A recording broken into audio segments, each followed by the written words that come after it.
Hello, listening people. Hello. You are listening to Spin Polish Presents Unappreciated Masterpieces. Why we spin polish? Likingly because we're always spitting, and we both happen to be Polish. Isn't that right? And I'm Bartek. I'm Ryan. Yes. Yes? That's to answer your question. No, I thought the answer to my question was I'm Bartek. No, you And said your name you happened said, to be isn't- Yes. You said, "Isn't that right?" And I said, "Yes." Oh, I get what you're saying. So, Bartek, or Yes, depending your point of view on the issue. Yes, Bartek. Yes, Bartek. What is the purpose of what we do here? Have a good time. Yeah. All right. You don't want to. Okay. Fine. You're gonna be like that. You mean what our mission is? What is our mission? Our mission is to find those masterpieces that aren't in the Hall of Fame of cinema, the metaphorical one, I suppose you could say. The ones that should be there, or at least have their own section where they get appreciated. These are the masterpieces that you might have seen a trailer for it forever ago, or maybe you even saw the movie and you thought, yeah, that's okay, and then you looked at a bird or something and you forgot about the movie. What kind of bird? Parrot, budgie, and So- maybe a vulture. 3 birds. One of the 3. Oh, it's a depending choice. on where you are in the world. Those are the only 3 And if you're birds in a that I ever place met. that doesn't have any of those birds, you're a freak. Yeah. Right? Penguin. Sorry, yeah, penguin would be the 4th one. And if you're a time traveler, dodo. Yeah, sure. Like if you time travel, there's no other one of those birds that you mentioned either. It's like if you time travel, dodo. Well, maybe pterodactyl. But let's not talk about that. Okay. Are they birds? Okay. So so we do feature-length audio commentaries for movies that seemingly don't deserve to be talked about, but that's where we differ on the opinion. These movies do need to be talked about. They need to be analyzed and reflected upon, because with the beauty of time, things change. They may not have been appreciated in their time, but they can be now thanks to us reflecting and talking about them once again. Yeah, and it's really tough because, like you said, some of them seem like they don't deserve audio commentaries, and we won't know that until we actually watch the movie. Yeah. So until we watch it, it's going to be one of those, should we? And what's the one we should do this episode? This one is another recent one. We are doing the movie today, Oz, Wielki i Potężny. Oh, God.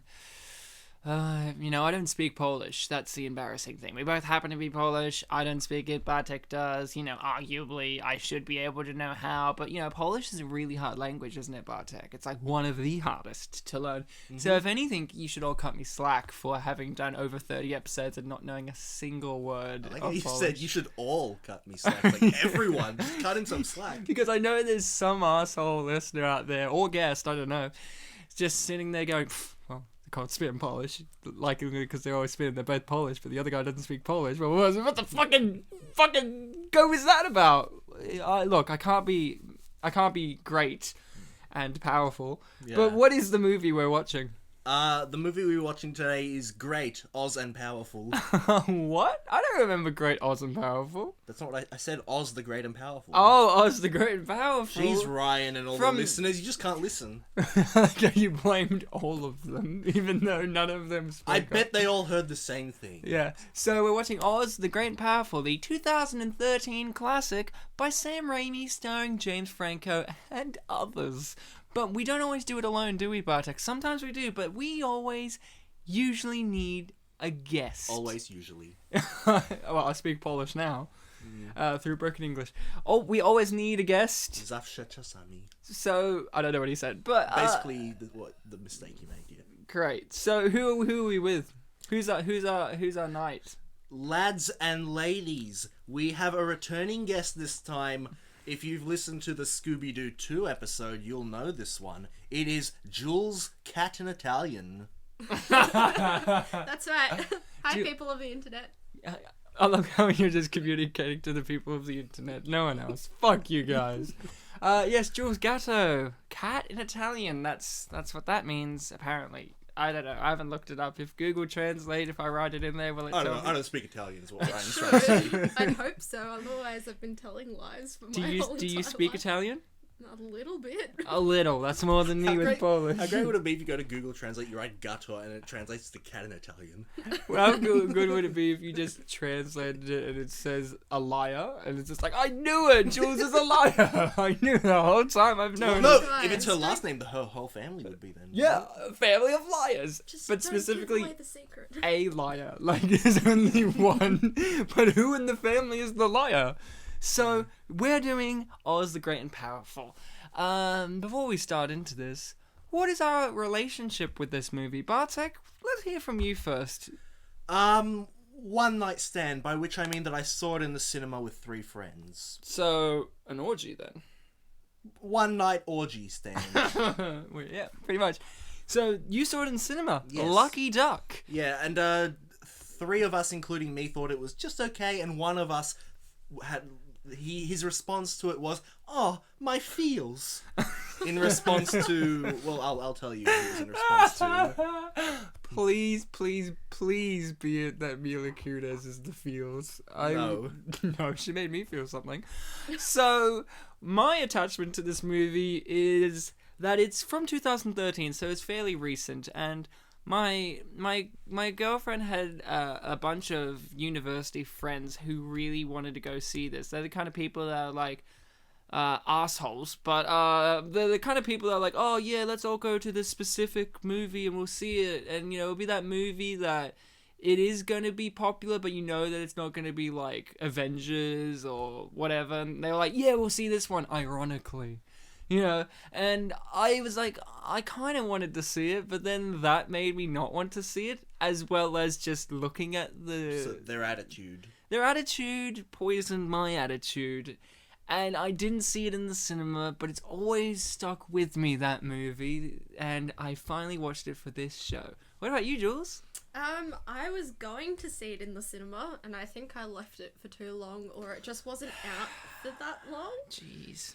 And then I think one night I was scrolling through on Foxtel on demand, and I went, "Oh, that movie. Hey mum, do you want to come watch this with me?" And I sat on my couch with my mum and watched James Franco and Mila Kunis in this film. Did your mum enjoy it? How many stars would she give it? If she was here and she could give it a rating? Probably 3, maybe 3. 3 out of 5 or 3 out of 10? It depends. We'll leave it up to the audience to decide. All right, we'll leave Just- Jules' mum. Just before we end the episode, give her a call. We'll ask her. Yeah, sure. Hey, Ma. I think she's at work, but Nah, she Why not? don't. She Well, doesn't have she'd time. lie about it though. So. Yeah, she would lie but about it. she's not the Gatto in my family. But she's married that's into right. it, so she's married into a lie. She's a Gatto in-law. Oh, that doesn't count then. What's her real last name? Shum. What does that mean? I don't know, it's Chinese. Means Oh, lies. I thought you said shun, as in like naughty. No. Naughty. I did So, the finger wag audience, just to let you know. Prepare yourselves, guys, because we're going to now get into the magic, the wonder, the wizardry of Oz the Great and Powerful. So get your copy of Oz the Great and Powerful ready, because I imagine you all have a legal copy of Oz the Great and Powerful waiting so you can watch it along with us, because this is a movie that needs to be watched. Isn't that fair, guys? You can't Yeah, just walk into this definitely. one blind. Like, No. you may be thinking, oh, well, I already know the story because I've seen Wizard of Oz, or I know of Wizard of Oz. Well, mate, this isn't Wizard of Oz. This is completely different, Oh, but yeah, yet the same. You've seen Wizard of Oz, huh? Yeah, well, what do you think of Chinatown? Yeah, exactly. So get ready, because we're going to start this magnificent piece of art in 3, 2, 1, play. I actually haven't seen The Wizard of Oz. You haven't seen The Wizard of Oz. No, I wasn't But- born when it came out.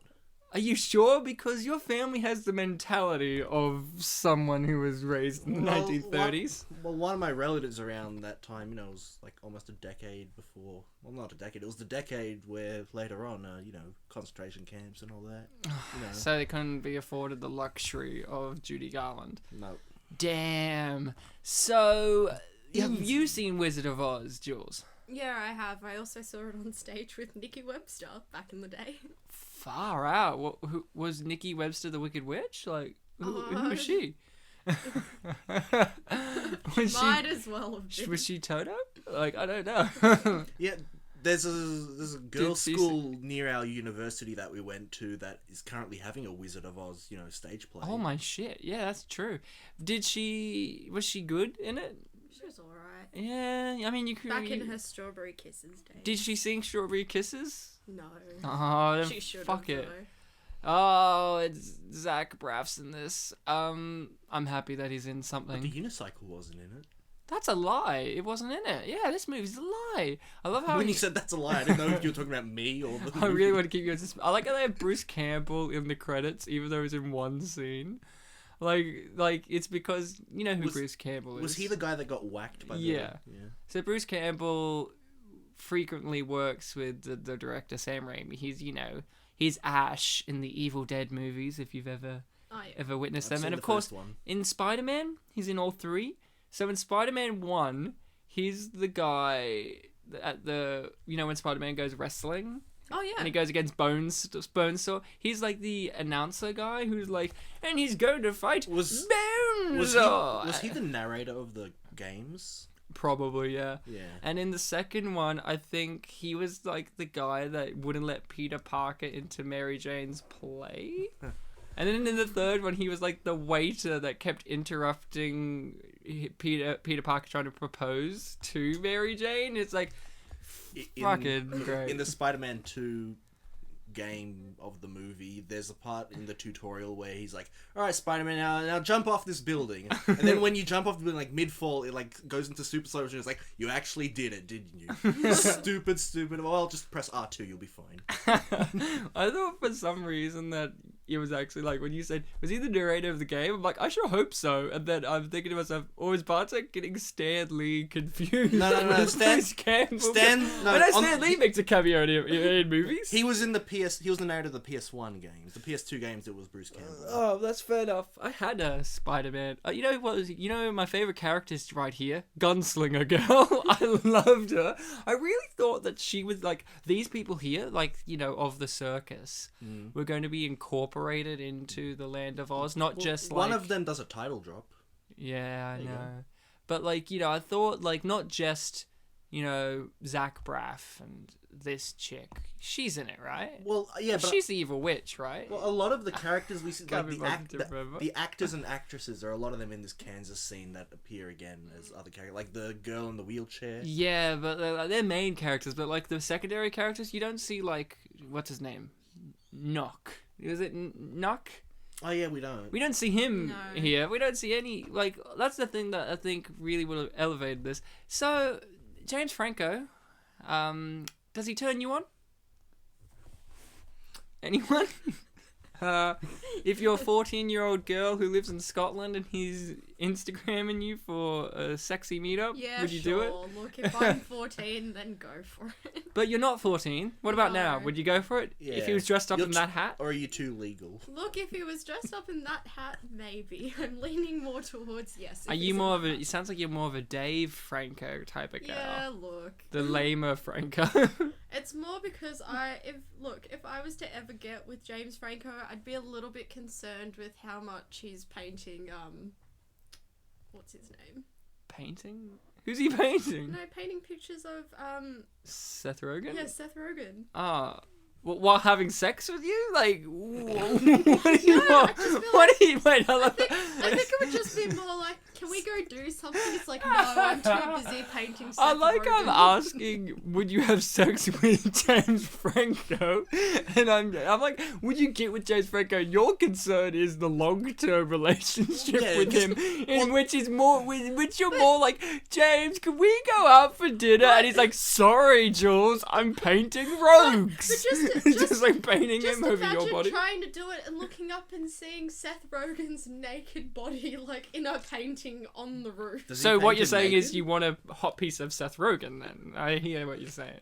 What was that, Bartek? He paints Seth Rogen naked? I do not know. This is apparently new information. I know there's a book. Some other artist, not James Franco, did a book of nude Seth Rogen images, in erotic scenes and stuff. But now I'm not sure if the person was just James Franco in a disguise. So, fun fact about this tattered jacket.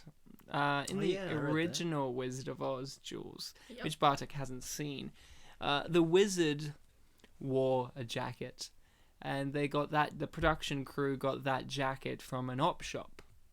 They got it from an op shop, a shabby old jacket, and they later found out and confirmed that that jacket was made for and used to belong to the original author of Wizard of Oz.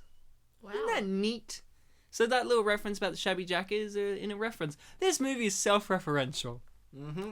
to the great... Oh, The side of his like little house thing said Oz the Great and Powerful. That sign says Oz the Great and Powerful. oh my lord. And then earlier on, it had Zach Braff, and that was like foreshadowing And that the- he's going to be in this. And the opening credits sequence even said Oz the Great and Powerful. Wow. So, would you go to his magic show? Yeah. Yeah, It looked it looked pretty, affordable. It looked pretty good, actually, like, until they started shitting on it.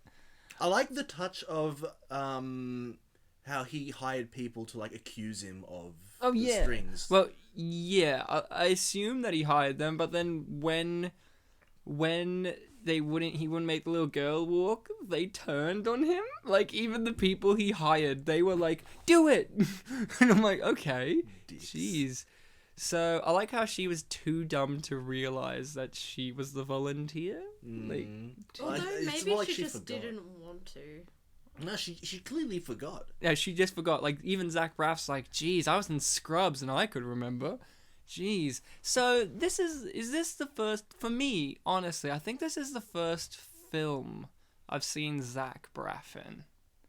You know, I've only seen him in, like, Scrubs and TV shows, but this is, like, the first film, I think, maybe. I feel like he was in another Disney film. Yeah, Pirates of the Caribbean. I loved him as Jack Sparrow. Could you imagine if Zach Braff and Johnny Depp were actually the same person and Johnny Depp's been wearing prosthetic makeup the whole time as Zach Braff? Hey, I haven't seen them in the same location at the same time. Could be. Oh, good point. Could be. I also haven't seen Meryl Streep with them at the same time. Haven't you? I haven't. Didn't you? Have you not seen Into the Woods? No. Jeez. Yeah, I love Zach Braff in that movie.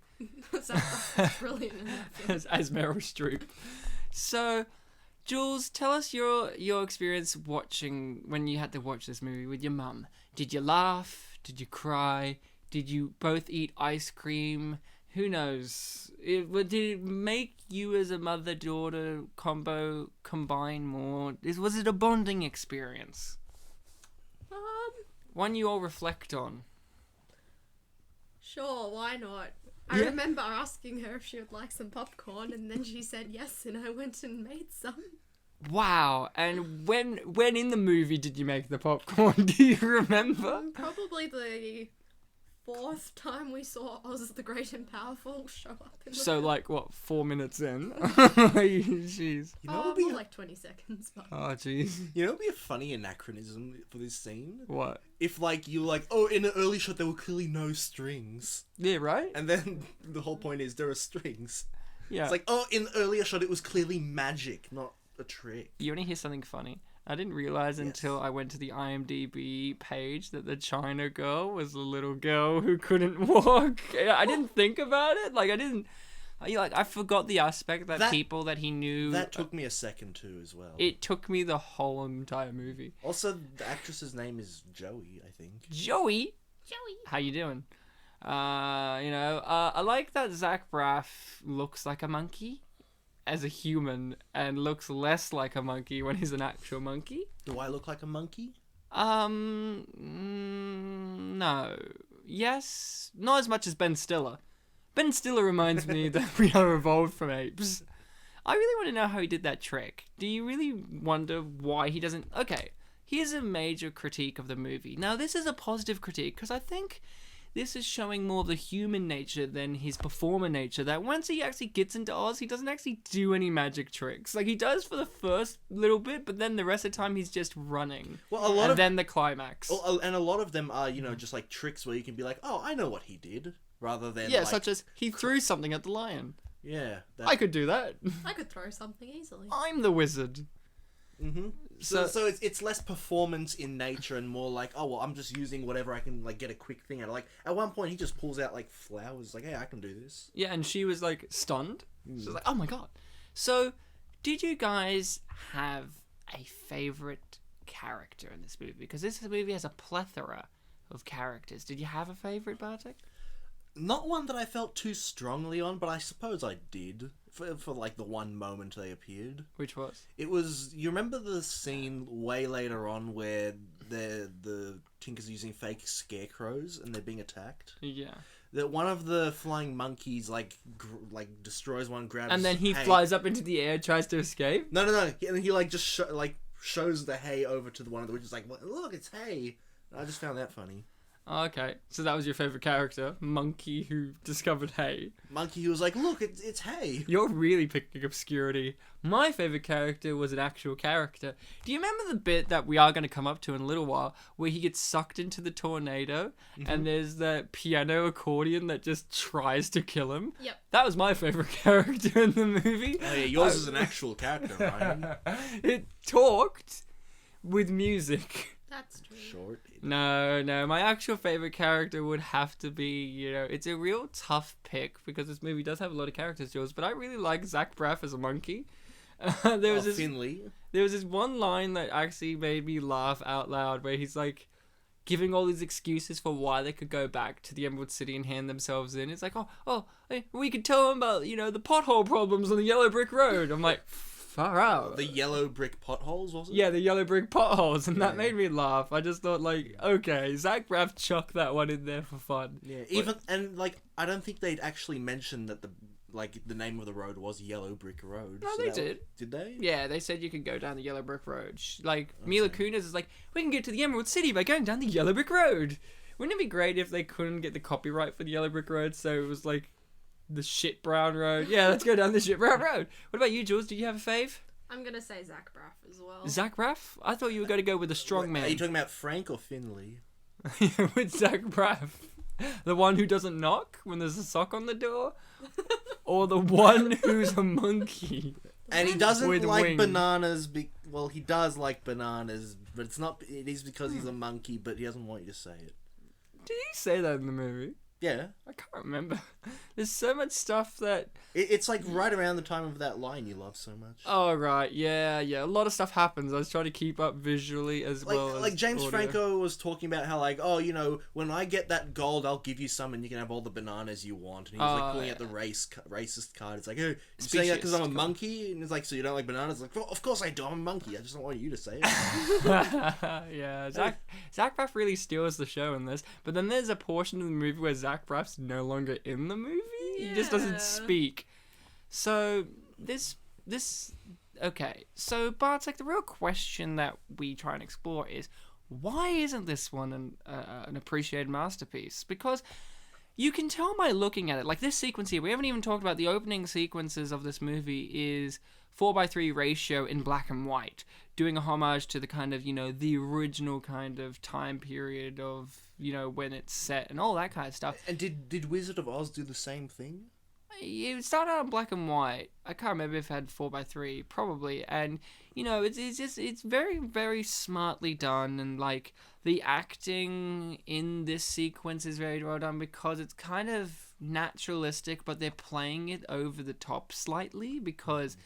this is a kind of feel of the times and cinema kind of stuff, so it's kind of neat. And this film uses a lot of... Okay, I was thinking... This is a long shot, yeah. It doesn't mind holding on a character, but what I'm saying is, this movie is actually really well done. Unlike, say, a movie that... Okay, I walked in thinking, is this just going to be Tim Burton's Alice in Wonderland, but with James Franco? Yeah.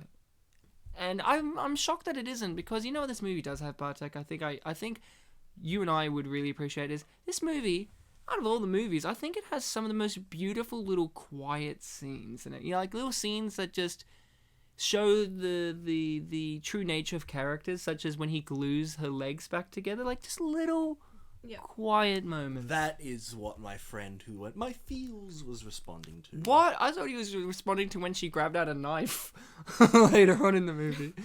We'll get to her later. So why do you think this movie isn't as loved? Because Sam Raimi, the director, he's no slacker. He really put effort into this. When I was doing, reading up on this movie last night after I saw it, a lot of the things I read were things along the lines of its place in the canon of Wizard of Oz.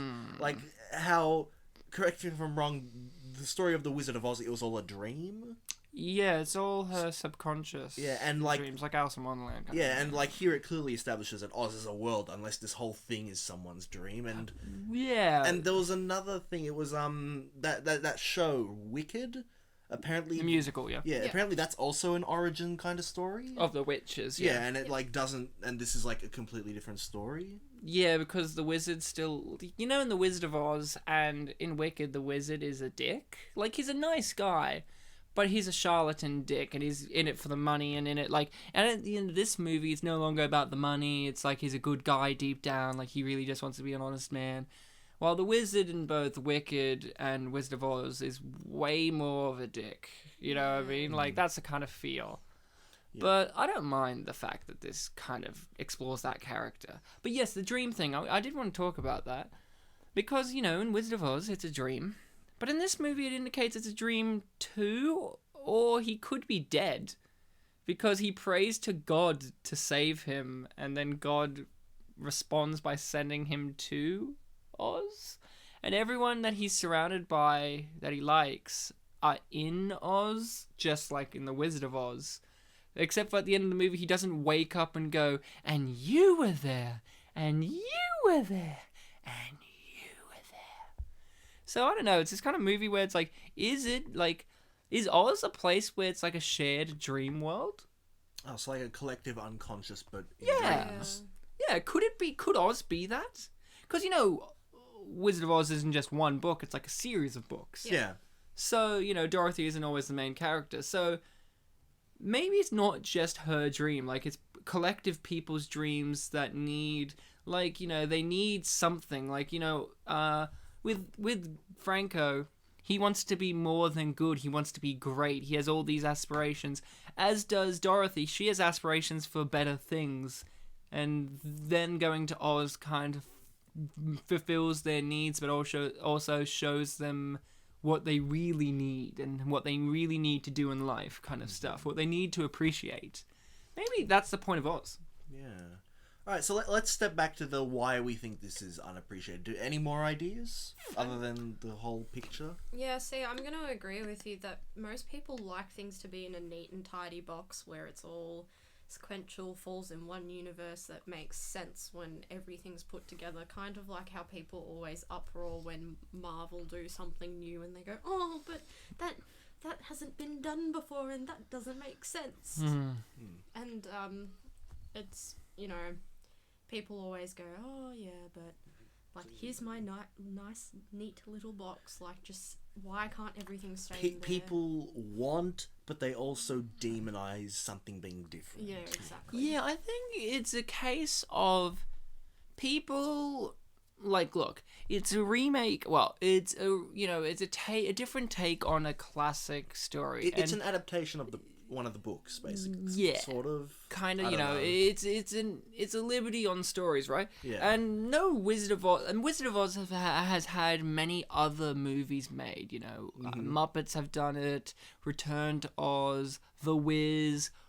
The only other case other than The Wizard of Oz that has been successful in that universe is Wicked, and that's because it's a stage show musical version of it, and so it kind of works. The thing about Wizard of Oz, the original, that can't be recaptured, even though this movie does try it by using the aesthetic values. It's one of those movies like Casablanca or Citizen Kane or this and that. It was just all a matter of luck behind the scenes. Like, Judy Garland wasn't like, like, she was a star, but she wasn't like the biggest star in the universe, and that really kind of made her the big star. And it was just all a matter of just chance that makes The Wizard of Oz work. Lots of horrible stuff happened behind the scenes, and all that kind of stuff. It just all kind of fell into place, and I think only certain movies can do that, and no other movies can recapture that. And I think that's part of the problem. People were thinking, oh, this movie's not going to recapture that, and it's not going to capture anything, so they just kind of wrote it off the bat. I mean, Bartek, you were the one who saw it in the cinema.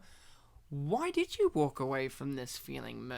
What was Bartek in 2013 feeling? Well, again, like I said, I haven't actually seen anything else to do with The Wizard of Oz other than this movie and all the parodies in all the cartoons. 'Cause Yeah. Wizard of Oz is a common thing to parody Yeah. or do an adaptation of with certain characters. So I suppose I just walked out of it looking at the face value of, okay, beautiful land, actors doing an alright job. I like Mila Kunis, but ultimately I don't really know, anything that I could really take away from it. Okay. It's when I do a show like this that I actually have to think about it some more, whereas that was just like an outing with 3 other friends. So it's one of those movies where the general going public couldn't enjoy it because it's really smart, basically. Possibly. Like you mentioned there, it can't be recaptured. Yeah. And it is true, even Orson Welles had a quote about this movie. Yeah? He said, I wish I could make this movie, but I can't. It's just, it's too beautiful. Could you imagine instead of him doing Citizen Kane, he did Wizard of Oz, and he was the wizard? It would have been great. This movie, I think another reasoning for its failure is just the timeline. Look, I'm thinking this was a summer blockbuster kind of movie, yeah? What happens during that timeline? Marvel movies and all of this, and unfortunately, as much as I like the superhero movie phase, I don't mind it.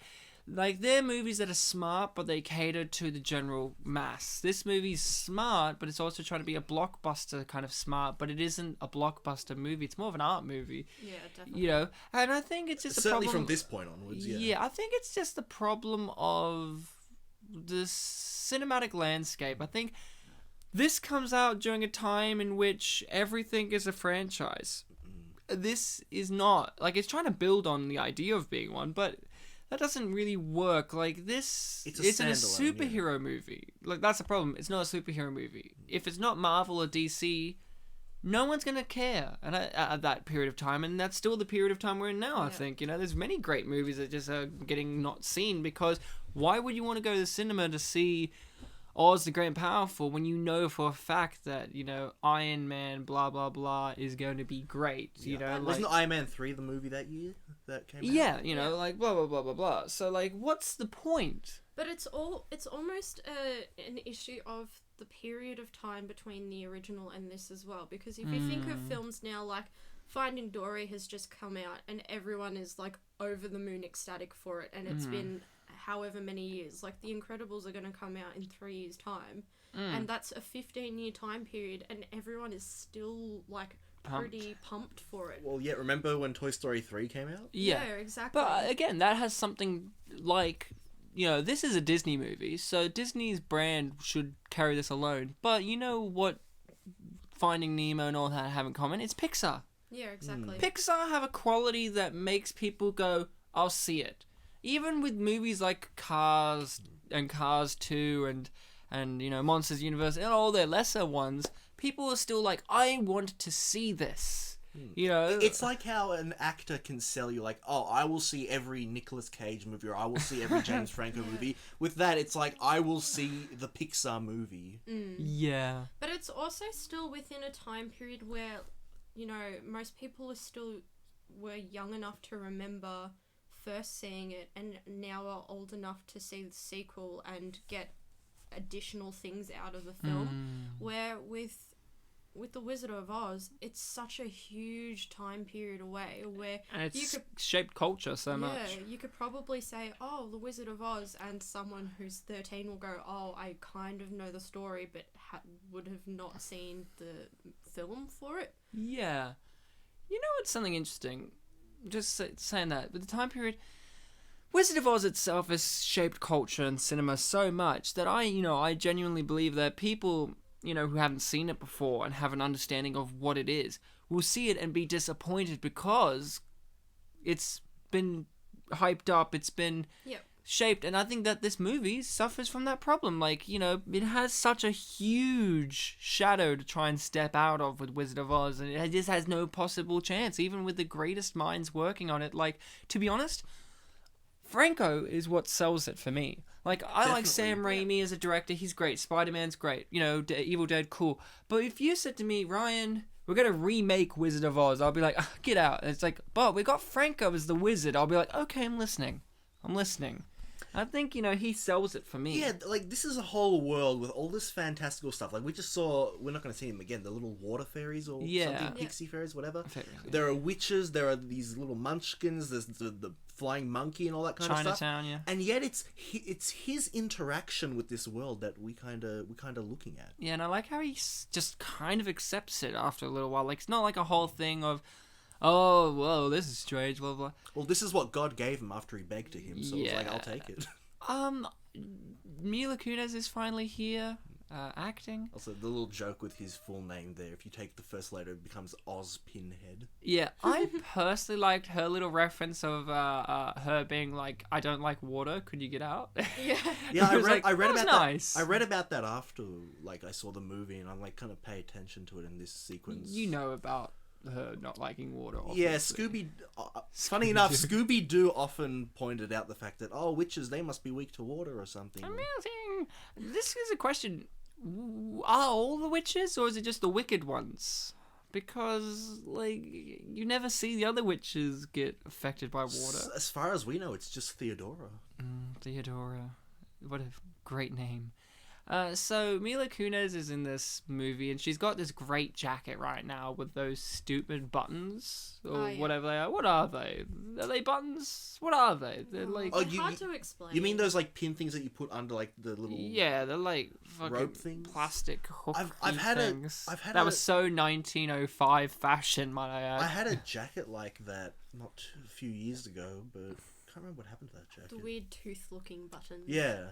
Yeah, I thought they weren't that far apart from each other. But hers is for aesthetic value. I don't think she could button up a coat. But here's the thing about it: like when I watched it, I didn't realize when I first watched it, I didn't realize that they were buttons. I thought they were like little horns spewing out. That would be cooler, right? Because she's a witch, so she's gonna have some witchy like fashion. She just looks like she's just like there, like in her outfit, like, you know what I mean? Like until she turns into, spoiler alert, the Wicked Witch. She doesn't look like a witch. She just has a big hat and leather pants. She looks more like Captain Hook. Yeah. She looks like a... I would watch Mila Kunis as Captain Hook. Could you imagine her hook hand? She would have a hook hand, but it would be covered in, like, diamantes and shit, and she'll be just like, meh! For those listeners who are more familiar with older Final Fantasy, she looks like a red mage. Yeah, she does.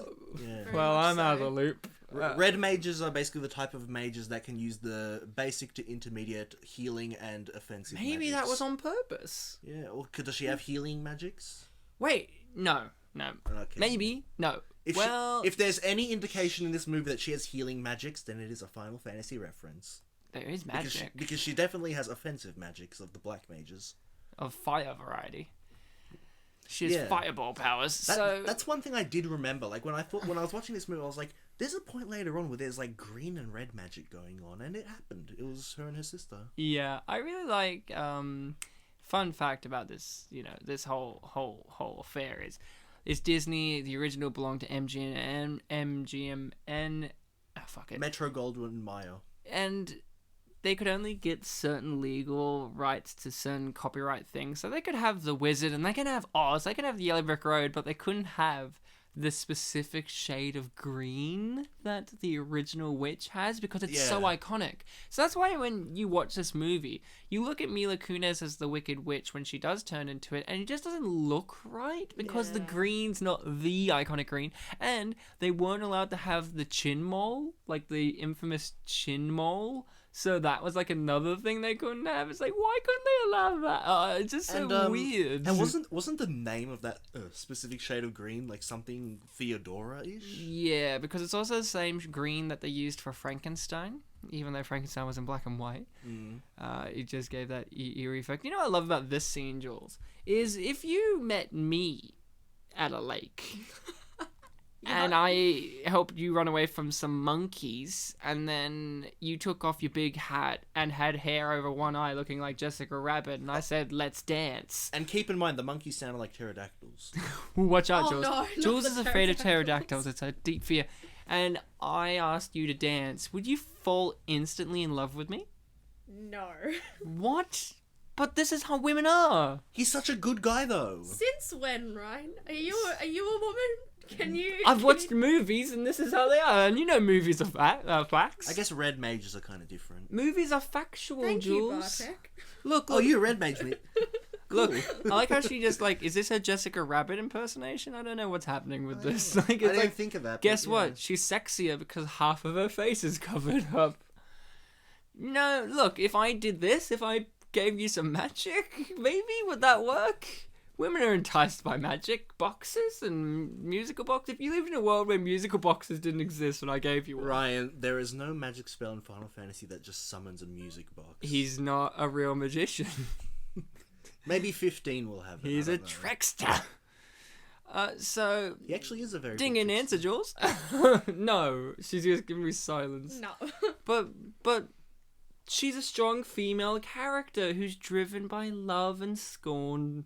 So, Isn't it so true to And- life? but And a lot naughty of female sister. characters are driven by those things. Yeah, life, right? Yeah, pretty much. See, so that means if I did if this situation played out for us, should work. Well, sure. If there are cameras and No cameras. If I smiled like he did just then, which was creepily, might I add.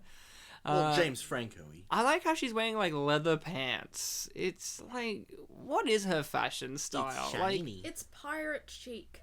it's She literally does look like a pirate right now. When I was watching this with my girlfriend, she's like, these pants don't show off the great ass that Mila Kunis has. And then I'm like, does she have a good butt in general? I've never noticed. Well, she is Russian. Have you ever thought that maybe she lost it after she did Black Swan? Oh, yeah, she did Black Swan. That was the year before, I believe. No, 2 years before. Here's the thing about Mila Kunis. Is she attractive, do you think? I reckon so. Yeah, I think she's very pretty. I do too, but here's my thing. Why? Like, I can't figure out what it is that is the attractive thing about Mila Kunis. She just kind of is there. You know what I mean? Just has nice features. Like She everything has- just sits together. She has the Yeah. Eastern European aesthetic. Yeah. With my Italian accent for some reason, even though I am Polish. Because you know, with certain actresses or people, they're attractive, but they got that like one distinctive thing. Just like Mila Kunis is just kind of I there. will She's kind say- of got like a baby face, but kind of not. It's just like, what's going on? I will say in this movie, not so much, but in general, yeah. It's also because we've all seen her grow up from that 70s show when Yeah. she was like 13 years old, and she's just slightly taller Yeah, pretty much. than that. Like, she's kind of remained. Michael! She should have been Jackie in this movie. Would have made her more menacing. Oscar! Would have made her way more menacing. So here we are, Jules. Favorite character of the movie, the real hero, the unsung hero, Finley. Whoa, Finley. Why do we love Finley? Is it because he's a smart talker? Yeah, definitely. You know what the real issue we haven't talked about, Bartek, and I know you're saying it. If James Franco's character was so poor, how can he afford to own a hot air balloon? Is James Franco's character meant to be poor? Yes, like the indication at the start was, remember? I thought it was just like an off day or something. No, like it seemed like this was the recurring thing, and he's not a very good wizard or like a magician. Well, so it's like they're strapped for cash. That's why he paid. That's why Zach Braff is so annoyed. I suppose the question is, was it his hot air balloon then? Yeah. Yes, they're it in said a s- Oz the Great and Powerful. But they're in a circus. But was so it? But what? was it his or was it an ad? But why would they advertise their least popular attraction? Because it's from the circus. Yeah, but why would they have his name on, not the circus? It's his name. It's like Maybe they have multiple, and like that was the Oz day. I don't know. It felt like he owned the But why? balloon. Why couldn't he? Have planned it earlier. Like, oh, there's this, hot air balloon. I'll just patch my name on it. Do you think James Franco's character could patch things that well? Do you think he knows how to... He didn't Could- even know how to operate a hot air balloon. Hence, was it his? Yeah. But in all fairness, he was doing it during a tornado, so not much chance. But that's what I mean, like, whose hot air balloon was this? Was it Zach Braff bought it for him because he's his boyfriend? Who knows what's Maybe going it belonged on? to the clown. That clown didn't. And I'm just saying that clown didn't act like a normal clown. He seemed like he had something. He was going on. drunk. Yeah. That clown did have a lot of issues. Do you think the CG works in this movie, guys? Looking at Finley alone, yeah. But looking at what they're walking in, Well, I don't know how much of it is CG. I'll give you a hint. Because like I read in the trivia that like they did make sets and then they added some CG, so I don't know what's what really. But the thing is, because it is a magical world, like I can kind of let that slide. Yeah, you let it slide. You let the green screen slide. I like this world probably a little more than the Tim Burton Alice in Wonderland Yeah. one. I like it a lot more. Yeah. There's colours for us at art. Yeah, it's not drab. I like how she declares herself queen. There was a bit later on in the movie where she's like, he said I'll be his queen. And I'm like shouting at the screen going, no, you said it. And then the sister's like, are you sure that you didn't say it? And I'm like, thank you. I knew I wasn't crazy. Would you call that like vanity or innocence? Like what? I thought which direction would you put that? In my Call that a notes, psycho. in my notes, I wrote, what a slippery bitch. Because I thought, okay, I didn't know what the story was. Because all I knew was she was the Wicked Witch, right? So I thought, oh, she's saying this story about the poisoning of the father. She did it. Like, that's what I thought. I was like, oh, she did, and this is her, and she got exiled. Because why was she there at the lake? We don't know what she was doing. So I thought, like, oh, she's going to pretend to, like, lure him in so that way she can come back to the kingdom because she brought the wizard along, and then she can become queen and rule evilly. That's what my thought was, but then, no, it was way more complicated than my understanding idea, which is good because that's why I'm not a filmmaker, guys. Yeah, I didn't think of prophecy. She's a tragic character. Yes, I felt Did you feel she was a tragic character, Jules? Did you feel the tragedy? Was it Shakespearean level for you? Remember, Well, I think we should just Love. ask, do we know what tragedy is, or do we just use that as another word for sad? That's what I'm asking you. Yeah. Because tragedy isn't just sad. No, it's not. I don't think she was that tragic of a story, to be honest. I think it was just, Well- I would go to word with woeful. Well, I'll just say, like, I sort of see her more on the innocent-y side, like, swayed by emotions. Like, you know, she thought she was in a good situation. She wasn't trying to force it or anything like that. And then her sister, who was... Would you say she's manipulative?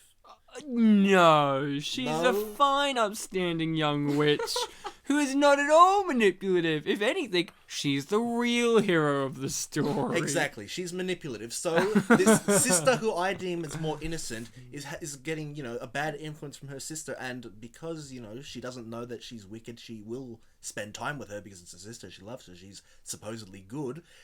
It's undoubtful that she would, you know, fall and become the Wicked Witch. As the sister says, as both of them said, Mila Kunis has inner wickedness in her. So the general feeling in this universe is that you're born into the role that you're going to play. There's no avoiding it kind Destiny. of thing. Yeah, destiny, prophecy. So she was always going to be evil. Like, no matter how much she tried to avoid the darkness, eventually she would be consumed by her inner wickedness. That's the kind of idea. So she could be innocent all she likes, but in the end, she's still going to turn into the Hitler of this universe. But ask yourself this. Is she doing a good job suppressing it now? In a moment she won't, when she throws her fireball. And was it because a manipulative person, you know, egged her on? I think it's when The answer is yes. She just said that you have inner wickedness, and she's like, I don't! And just throws a ball of fire. I don't think it was much manipulation. It was more like just pointing out the obvious. True, but look, we're all... Not them, but we're all human. Are we? Jules, you're more of a cat than a human. Cat in Italian? Meow. See, I knew it. Meow indeed. But look, we're all human. We all have bad thoughts. You know, like, you might sometimes get pissed off at someone and think, I'm gonna kill that person, but you don't. Is that not a type of inner wickedness? Yes. Look, I think everyone has the potential to be evil. to be bad. It's just whether, you know, how much you choose to. And unfortunately, in some circumstances, like, if you're not guided in a way that informs you about both decisions, then it's very hard to, strictly be good or strictly be bad. If, like, in her case, if she's constantly being egged on and told, you are wicked, eventually she will, because when you've been told that for so long, either you kick up a fuss and you go, you know what, I'm gonna prove you all wrong, or you go, fuck it. It's nature versus nurture. Yeah. I guess it's just my impression of in the Ozverse. My impression is the witches of the north and south are good. The witches of the west and east are bad, and that's just what their roles are. And this is the origin stories. This sister is already evil, for reasons, and I've got the feeling like it's just like my opinion was it's like destiny. It's no matter what you're evil, you're good. Like there's no, in this world there is no it's all black and white. There is no middle gray area. But you know how it's you have to look at the context of when the film was made. Like in the 30s when Wizard of Oz was made, that kind of thing would fly, but in 2013, people think a bit more, and that's why a lot of people online, they'll write that they kind of do sympathize with Theodora's character. Do they? I've certainly read that. Okay, see, for me, I think the reasoning for why this failed is Mila Kunis. The whole movie? Yeah. Okay. It's not just Mila Kunis. You know what? All the witches. When I watched this movie, I loved everything but the witches. And I, in the original, loved the witches, particularly the Wicked Witch. And I think it's the acting. It's like this acting from the witches is...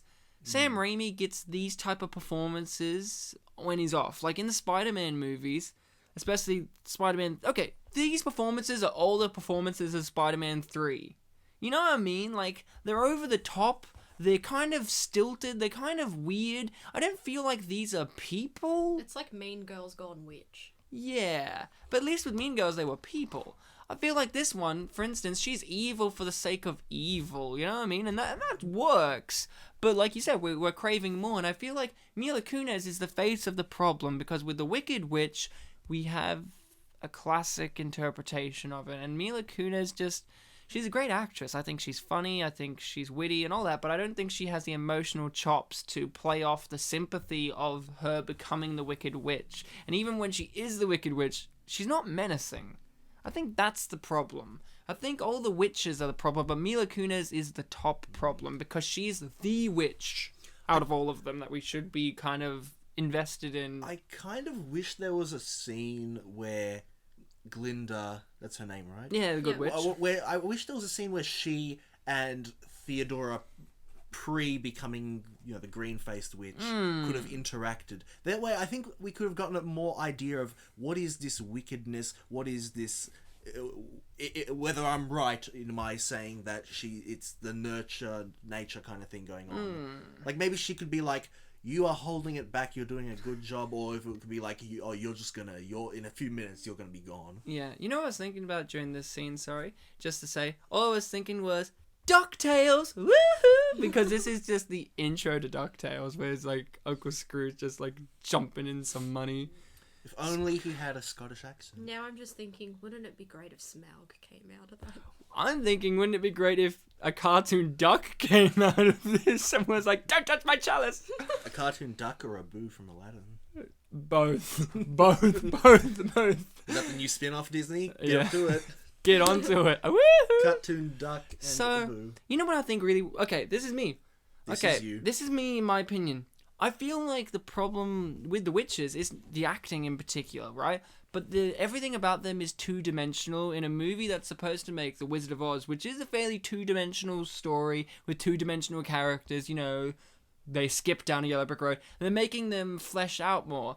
And the characters are all fleshed out except for these three witches. Even characters that we haven't met before, like the China Girl, Finley, all of them... You feel them. You know their story. You feel like they've lived. But these characters seem like they've come out of a theater show. That's my problem. But it's just like, this one's the evil English witch, even though the other two are American. Yeah. It kind of reminds me of, I'm gonna bring religion into this, but God, yeah. Stories in the Bible, like stories in the Bible, they're written, they're very old stories, and the way they're written is sort of objective, like this is what happens, this is what these people believed. And then when you watch a movie, they actually feel more like characters. Like you read about Jesus in the Bible, and it's something along the lines of, you know, he's a holy man, he went around and he calmly told people this is it, he told stories and all that. And then in movies, you can have this whole aspect of him suffering, him being scared, and it's that kind of thing, I reckon. To humanize. To humanize, yeah. I love that. I thought that was great when he flips the coin and he's like, I'm the wizard. Just like typical, he's in it for the money. I love these type of characters that it's a redemption story. That's what this movie is focusing on. But, you know, with the witches, what I was thinking was, you know what would make the Wicked Witch better? The whole thing with the Wicked Witch is, you know, she's that character that's just evil. You know, she's like Maleficent. They're evil for the sake of evil, and then once you investigate their backstory, it takes away from the magic of the character. Like, you know, Maleficent had her own movie, and it was, you know, I haven't seen it, but I heard mixed bag things about it. But the cool thing about Maleficent was she was just angry for no real reason other than she wasn't invited. And then she's like, I'm going to pretty much ruin everyone's lives about it. And the Wicked Witch was just evil for the sake of evil. This is the banana line. Oh, yeah. I was too busy... Oh, I know why I didn't listen to this. I was too busy looking at the horses of many colours in the background, and I thought that was witty. I must love bananas, right? Right? That is a vicious stereotype. Of course I love bananas. And he's reading that line, he's really good. Of course I love bananas. I'm a monkey, don't be ridiculous. So, you know, I think with the witches, what would have made it better was, instead of, like, the other witch manipulates Mila Kunis into thinking that the wizard is a dick, you know what would have made it better? The wizard was actually a dick to her. Like, you know what I mean? I feel like it would have made his character more, you know, kind of fleshed out. Like, he makes mistakes. He doesn't think about the consequences to his selfish nature. Throughout the movie, he learns. It would have been great if he was actually responsible for her turning into the Wicked Witch, instead of, like, him being responsible via someone else's lies, and, you know, he doesn't understand why she's turned like this, blah, blah, blah. Like, I feel like it should have been a real... He made an accidental choices, or, like, he was too busy being the playboy, and he actually affected someone. Yeah, see, in the actual story of Maleficent with Angelina Jolie, they actually explain why she became so bitter. Exactly, right? Yeah. Okay. Bitterness. And then she comes into the party because basically the king used to see her all the time, and then... And cut off her wings. No, and then the king of that time, while he was just a common boy, said, if anyone can kill Maleficent, I'll make you king. So he cuts off her wings to pretend that she died, and he goes, have the throne. Is Maleficent any good, like the movie? Yeah, it's pretty decent. Yeah. I like the original reasoning for why she's angry, which is that she doesn't get invited to a party and then throws her shit out. But, you know, like back in the day of, you know, she was a prominent lady. If you don't get invited to, like, a big event like that, it is, like, pretty much you could wage war over that. Was that, like, social the birth? Social standings of, if you didn't invite someone, even if you didn't like them, if you didn't invite General or Lord such and such to an event... Shit's gonna go down. I'm not too familiar with the story of it. The thing she didn't get invited to was that where she, like, the event where she went and cursed. It was like the... It was Aurora's christening or something. Aurora's christening or birth or whatever, and she's like, I will fuck you! And basically it was like, I'm gonna turn evil! Okay. So this is the scene I think everyone can agree on is the best scene in the movie, because it's just like, it's quiet. Like, you've had all of this CGI nonsense, you've had James Franco smiling, but it's this moment where you realise, you know, he really can be the wizard, I feel. Like, later on, they play on the fact, I'm not the wizard, but the recurring line. Yeah. I'm not that type of wizard. Yeah, I'm not that type of wizard. A typical, I'm not the wizard you want, but I'm the wizard you need bullshit kind of stuff. This is the kind of moment where you realise, no, he is the Wizard of Oz. He's the guy that was prophesized. Yeah, like, you know, and he's got a good heart. Like, this whole thing I like about it is he doesn't want to be good, he wants to be great, but in the end what he needed instead of greatness was goodness, and this is a scene in which he demonstrates he has goodness within this shallow heart. It's kind of great. And, like, you know what I love about it? Knowing it's kind of, like, weirdly enough, you know, they make it a happier ending, but when I was watching this, I'm knowing, like, technically this could have been done as a tragedy because we're knowing that he's going to become that old man wizard that's just like a liar and a charlatan and technically a dictator. And in this moment, and in this film, he's leading up to that. But in this film, they make it kind of happy-go-lucky. Like, he's preparing, kind of my understanding is he's preparing to take on the Wicked Witch. And that means, like, pretty much preparing to wait for Dorothy. Like, you know, but in this, it's just like, I thought it was going to end, like, way more dark and tragic. Where he, like, kicks the witches out, but it's like, no, he's going to stay there and get rich and grow old and evil. Like, he's not evil, the wizard. He's just selfish. Yeah, like, it's one of those prequel stories where you know who's alive in the sequel, so you know who's not going to die. Yeah. Like China, like from what I understand, China Girl and Finley aren't in the Wizard of Oz. No, so... but they are in the story. Finley, Okay. not so much, but the Chinatown stuff is. Chinatown's in there. But specifically China Girl. I don't know specifically China Girl, but I know Chinatown isn't mentioned in there. I don't know. I don't know enough, but not in the movie, just in the books. Well, I suppose from the based on people who haven't read the books, they wouldn't know that. They'd be like, "Oh, fair game. Finley might die. China Girl might get cracked." Cracked. Yeah. Does she grow up? Like, she's a little girl. Is she going to be a little girl forever, or does she like grow because she doesn't breathe? Well, from what correct me if I'm wrong, but the China village was much smaller than James Franco, right? Yeah, so but maybe they're just the small people, like the Munchkins. yeah, but she's supposed to be a little girl with parents, so her parents would be like taller than her and older looking. So does she grow old? Or is she just eternally this? Yeah, that's what I mean. Like, Yeah. how does Chinatown work? I just want to know, does that actually hurt to stitch her back up, like to glue her back together? No, he's a Does big. she have nerves? He's a big question. She seemed Does to be she? sad when she lost her legs. Was Well, that that's 'cause because she can't walk. She hurt, can't walk or- again. She would never be able to walk. It's like That would the make girl. me sad. It's like the girl in the wheelchair. Yeah, she's the girl in the wheelchair. Yeah, I know. She couldn't feel her legs, so it's alright. Here's what I want to know is, how do they have sex? China people. Yeah, China people. Do Maybe- they have little China dicks maybe- and little China vaginas? And how do they Well- give birth? Well, if we talking about like sex in terms of pleasure, they might have something alternative they do. In terms of birth, fuck me, I don't know. Fuck you, no. Fuck me, I don't know. And this is a really tender scene. Maybe Like, it's like a case of Pinocchio that someone actually goes around and creates. The Geppetto. wizard. Yeah. So the original wizard created them? Probably, because he had actual magic. Yeah. The original why not? wizard. So- Like, her dad, who was a wizard, he could grant wishes and shit. So you mentioned earlier a witch of the south. What's that about?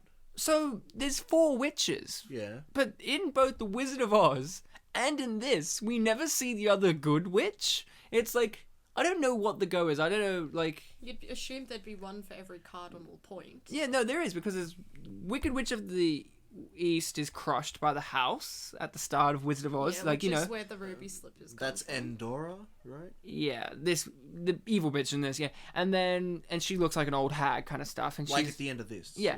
And then Wicked Witch of the West is, you know, with her flying monkeys ruining shit. Theodora. Yeah. And she's out for revenge because the little girl killed her sister.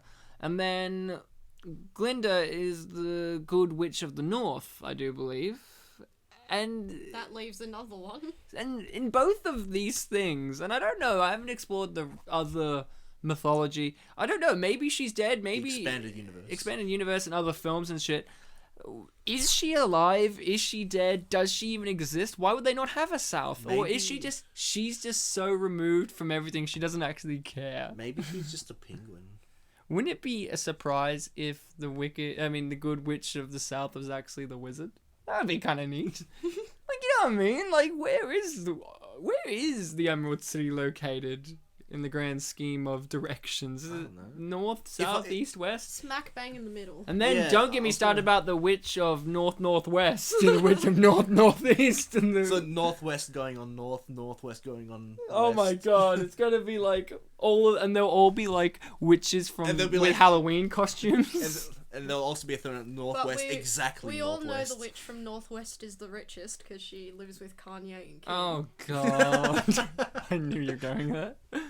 I loved China Girl. How my favorite little bit actually too was when she's like, "I'm not that delicate or precious. And like kicks him, and he just responds with like, That didn't hurt. that didn't hurt. Like he had no response. Like it was just like One thing that really surprised me about this movie with her, and even when I was rewatching how dark she is. Yeah, it's like the first thing you see of her is that tender scene where you're like the best scene in the movie. And now she's like, and let's now kill the witch. She's way more sassy. She says a lot more weird things. She's dark. She's dark. Fuck. But she's also a child, as you can see when he's tucking her in that scene. I really like the bit where she grabs out a knife.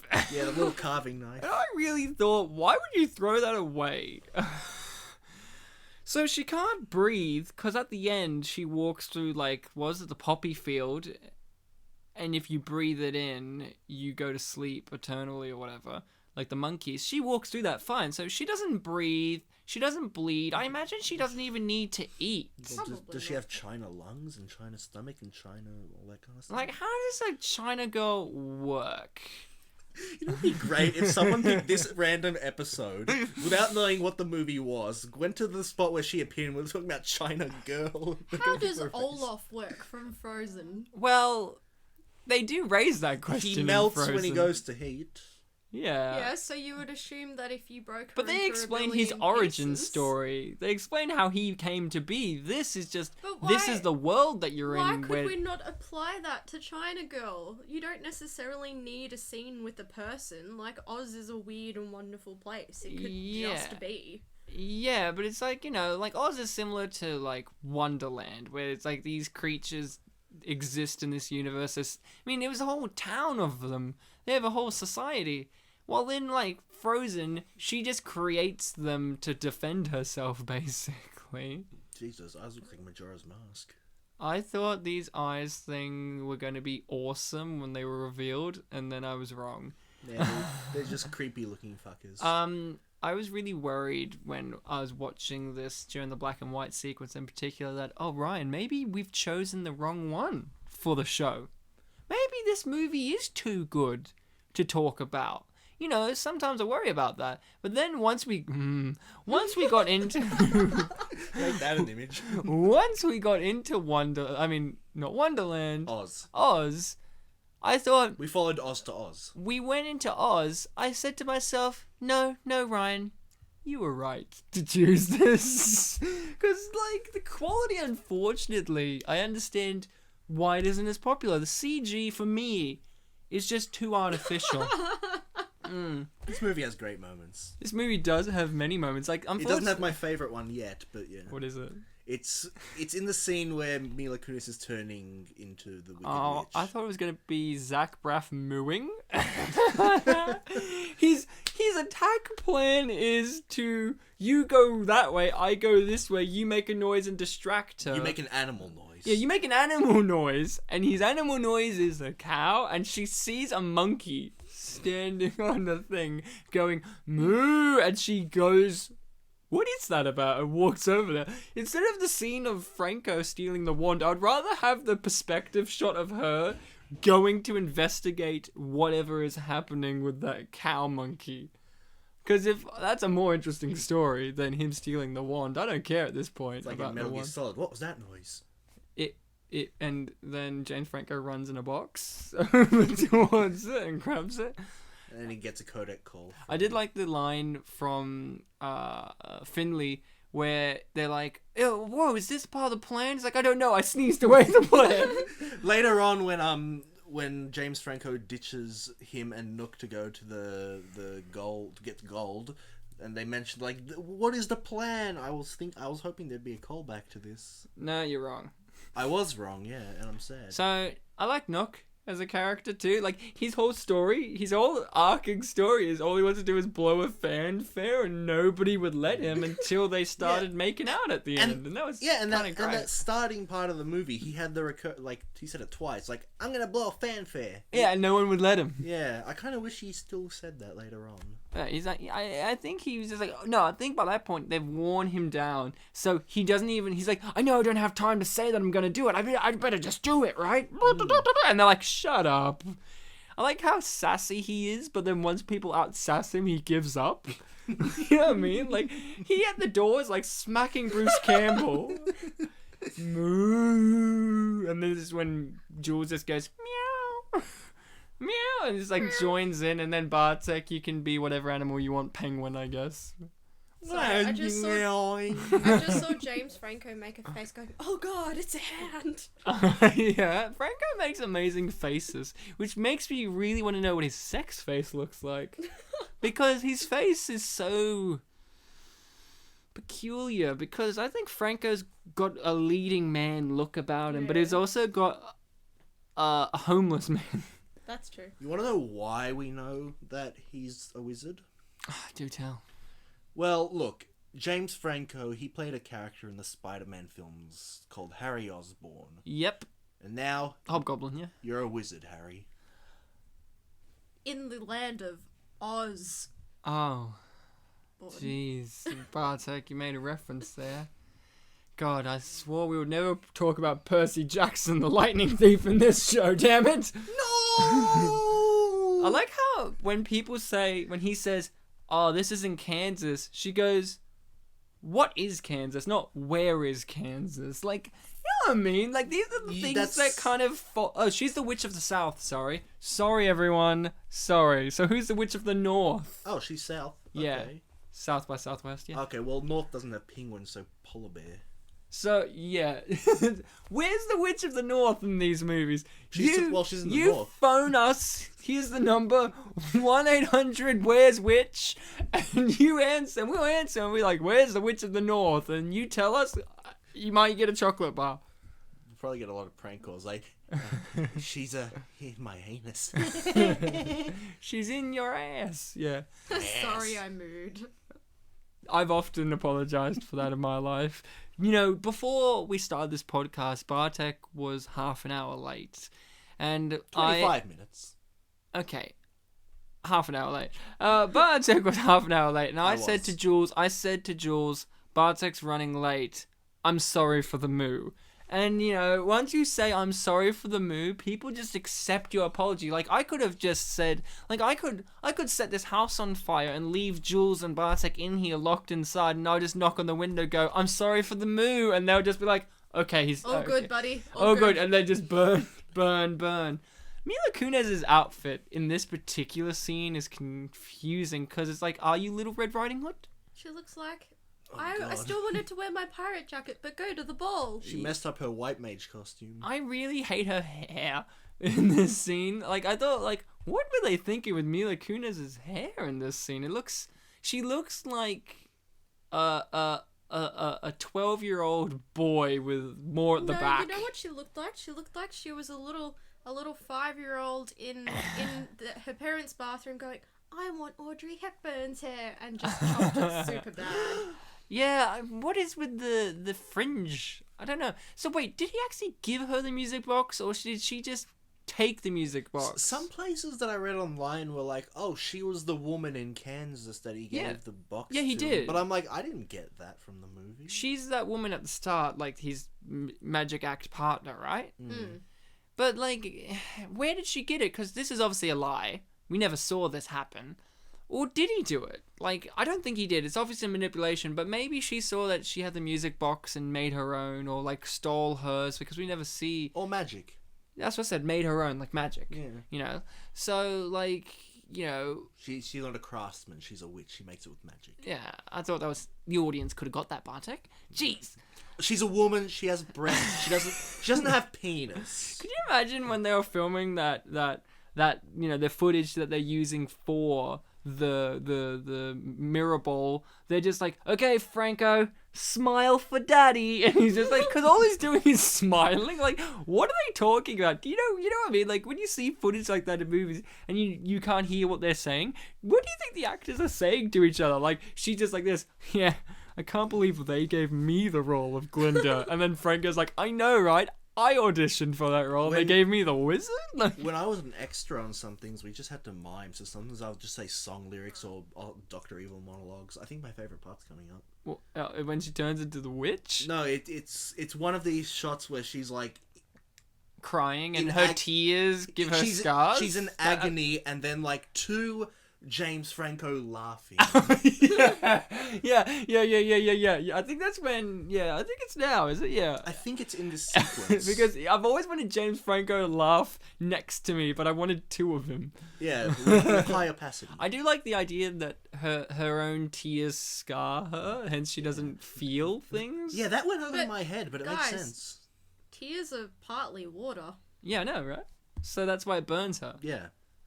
Yeah. Burns scars into her. That's why Emotions are burning her. Because why is it in the Wizard of Oz that she melts from water? Like, what a weird thing to happen in a world that's majority of water.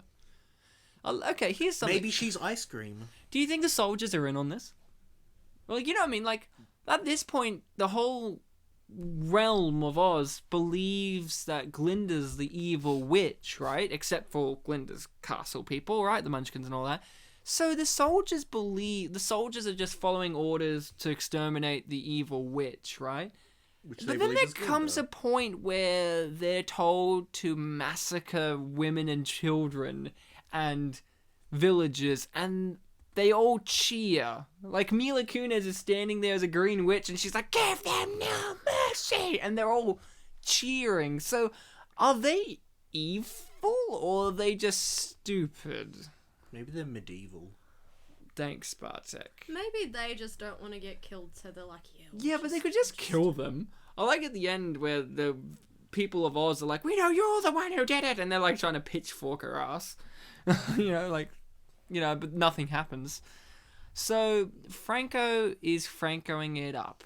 Now, talking about Francoing it up, Bartek and I did a quiz Yeah. in which we had to answer questions based on, references and points to this, and it would pick us out of who we were in the movie, right? It was a what character from the Oz the Great and Powerful are you, but with a lot of typos, so it was that character are you from Oz the Great and Powerful. My favorite was, I think it was like one of the questions. Well, there were 7 questions. One of the questions was, what do your how would your friends describe you? But in Friends it's about FRINDS, and I'm like, how would your friends describe you? How would your friends describe you? And I chose all of the above. So Bartek, who did you get? I was Glinda. Fuck yeah, I was the wizard. I was Oz. Yeah. I thought so, but here's the thing. So we're gonna make out at the end of this? No. Here's a question though. Some of these questions made me go, what? Because I gave... You mean, are you a good witch? Yes or no? No, Or it was, whatever it was. What are you? A, good witch, or B, other? That's right. My favorite one was, what kind of eyes do you have? And none of the options gave green or blue. Like all but 2 were something and brown. No, yeah, they're all like, are they cold and brown, sharp and brown? And then the other one was black or blue. No, other. There was no blue. I'm pretty sure one of them was blue because that was the closest one that I could have picked. I chose other because I'm like, I got hazel eyes, so I'm fucked. What the hell? Isn't Hazel brown? Hazel's a mixture of green and brown and stuff. Brown's brown. Hazel's like got some green and shit in it. Hazel's kind of like a mixture of all of it. It's just a reject eye color. Okay. So I'm just questioning why didn't the impact of her falling because into him not he crush gave her inertia. He lowered his hands to catch her. He gave her magic in a bottle. Cause fog. Magic. Fuck you. Magic fog. I'm just sad that I was wrong about the laughing Franco bit. I also, in the quiz that we had to do, Yeah. they gave like one of them was it was either one question with 2 answers or one question with like 8 answers. Yeah, like I won. like what personality trait do you have? And it was like all of these personality traits, and I'm like, one of them was my favorite, which was I'm really good at getting out of pickles. I'm like, that's me. No, it was like, I'm really good at getting out of the pickles. And I'm like, yay! I'm stuck in a jar of pickles and I need to get out. So you're Glinda, you little frump. Huh? I'm good witch. I'm Oz. I got a wand. Oh, really? I got a hat. I play with it. So, at this point, Franco's used no magic now. He won't use it for quite some time because he's like, I'm not a wizard, I'm a liar. But he is a wizard. He is, he's just not the type that we need. He's a liar. That's basically it. So, how did you feel, Jules, about the monkeys that fly? Because in the original, they were monkeys, not baboons, were they? They were just like people dressed up as monkeys with wings. And they were kind of cool. How do you feel about these monkeys that fly? I just took it as it is, I guess. Do they not scare you? No. What? Did you not see the bit where they fly at the screen and go, "Rah!" Yeah, but look, when you're watching it at home, probably doesn't have the same effect. What do you mean? How did you watch this? Did you watch this on a laptop, in bed, in the lounge room with your mum again? In a lounge room. On the big screen? On the big screen. So when the monkey goes, "Rah!" You should have been terrified. Mind you, in my home, the setup is there's like quite a bit of distance between like my couch and my TV. So you didn't feel like the monkey was gonna jump at you because the 3D in this movie, obviously we didn't watch it in 3D. None of us watched it in 3D. Bartek, when you saw it in the cinema, did you have to watch it in 3D? Or was it in 2D? Pretty sure I saw it in 3D. Did the 3D rock? Because when you watch 3D stuff without 3D, it looks so lame. Like when they just jump stuff at the screen and you're like, like at the start when all those planks of wood were trying to kill him. I've always had like the same thing with 3D and everything. It's like, oh yeah, that was alright. Even with Avatar, I was just, that was alright. 3D doesn't wow you. It doesn't cream your pants. Not anymore. Like when I saw Spy Kids 3D as a kid. You wet yourself and you're like, there's no more point of watching movies in 3D. This is the best one. I didn't wet myself, but pretty much. Creamed himself, sorry. So... this movie could have used more Robert Rodriguez directing style, where Franco spent the whole movie on the moon chasing a butterfly. I haven't seen a Robert Rodriguez kids film as an adult yet, so... You haven't watched The Spy Kids back? No. Wow. I've only seen them all once when I was young. Wow, you're missing out. It has Machete from Machete in it. They're great. Plays their Have uncle you or watched something. Spy Kids as an I adult? have. Aren't they great? It's fantastic. I mean, in the second one, Steve Buscemi lives in a volcano and postulates whether God is real and if he killed himself, would he even meet God? It's great stuff. Deep. I just remembered one of the other questions on the quiz was, what do you wear?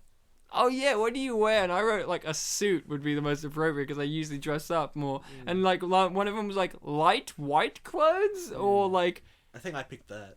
One of them was like a bellhop- dress, a bellhop uniform. a bellhop's Yep, uniform. definitely. Wouldn't it be great if I picked a bellhop's uniform and it was like, no, you're the strong man?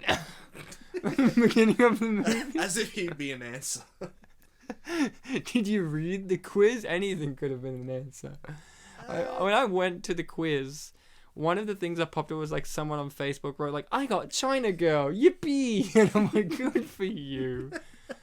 We should have made Jules do the quiz. I bet she would have got China Girl. Because you have a knife in your bag. I'll do it now. What's the Bartek, give her the link. Look up, like Google that character are you from Wizard of Oz. No, sorry, Oz the Great and Powerful. That character are you, Oz the Great and Powerful. Yeah, just pretend you're writing what. Jules is going to investigate that. While that's happening, Franco's now in the Lollipop Guild. Wait, that's something. They didn't even mention the Lollipop Guild, so do they not exist yet? Was that a policy set by the wizard? What exactly is it? The Lollipop Guild is like the Tinkers, Tailors, like the Munchkins. They all belong to the Lollipop Guild. Like, you don't really know what it is. It's so just it's various kind of craftsmen. Yeah, in a guild. So the union, basically. Okay. And they have the whole song, we're part of the Lollipop Guild, the Lollipop Guild. It's like, oh, cool, the Lollipop Guild, right? And they're all, like, carrying lollipops. There was, like, a really cute old chef. Yeah, you found it. And they're carrying lollipops and shit.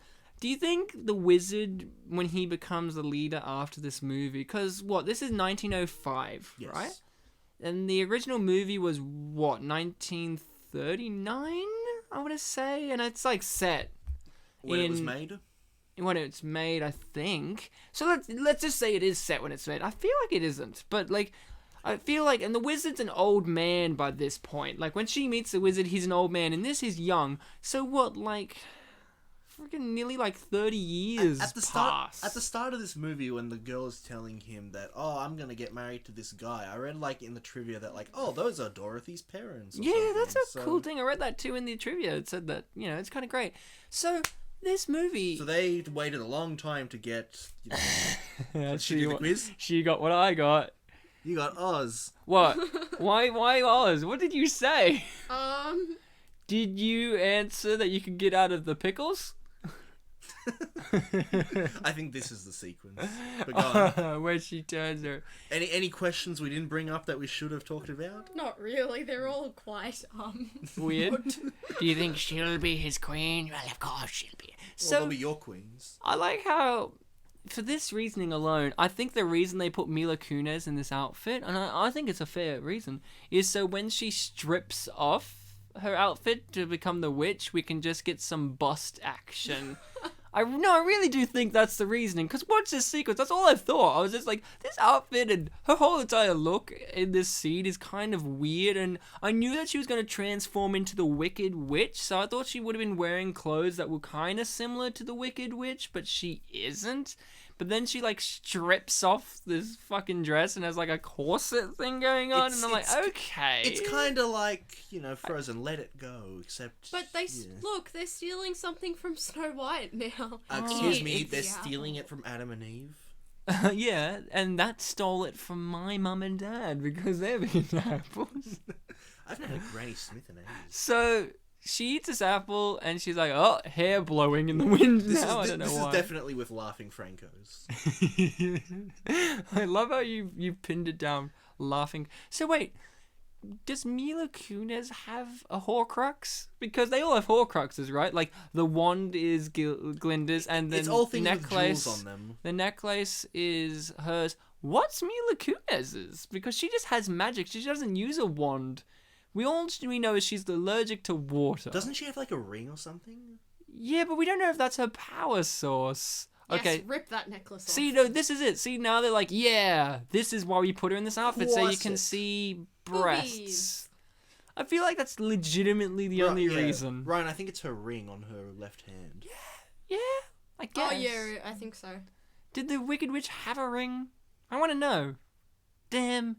We'll never know, but I like how she can continue to eat the apple, the other chick can be fine, because she's already gone through the process.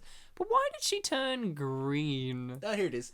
I love Mila Kunis' remember that Theodora insists on not having magic make her look like she used to. So. Yeah, but when she ate the apple, she didn't turn hideous. That's what the impression is. She's like, oh my god, like she's genuinely surprised by the outcome. Like it didn't happen for, like she was genuinely surprised that Mila Kunis went like this. Maybe it's because she didn't realize just how wicked her sister is. Yeah, I guess it's also like she was accepting of the idea of eating the apple, while Mila Kunis is kind of like not fully Forced in. into it. She's forced into it.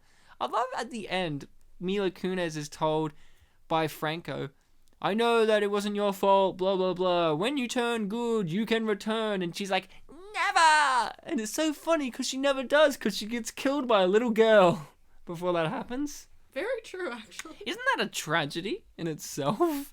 It's like, James Franco's like, I still believe in you, you can come back, you're a good person. And she's like, never! And it's true, she never does. I'd call that a tragedy, yeah. No, that's a Greek tragedy. Yeah, well, it's an Oz tragedy.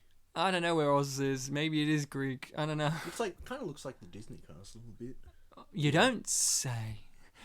Is the Disney castle from the Disney logo based off a certain castle in one of their movies? It's Cinderella. It's either Sleeping Cinderella or Beauty. Sleeping Beauty. I'm not sure which one. Wouldn't it be a plot twist if it was actually none of those and it was just like an obscure one? I'm pretty sure I asked that question in like the 3 episodes you weren't in for this show, and like I never got an answer.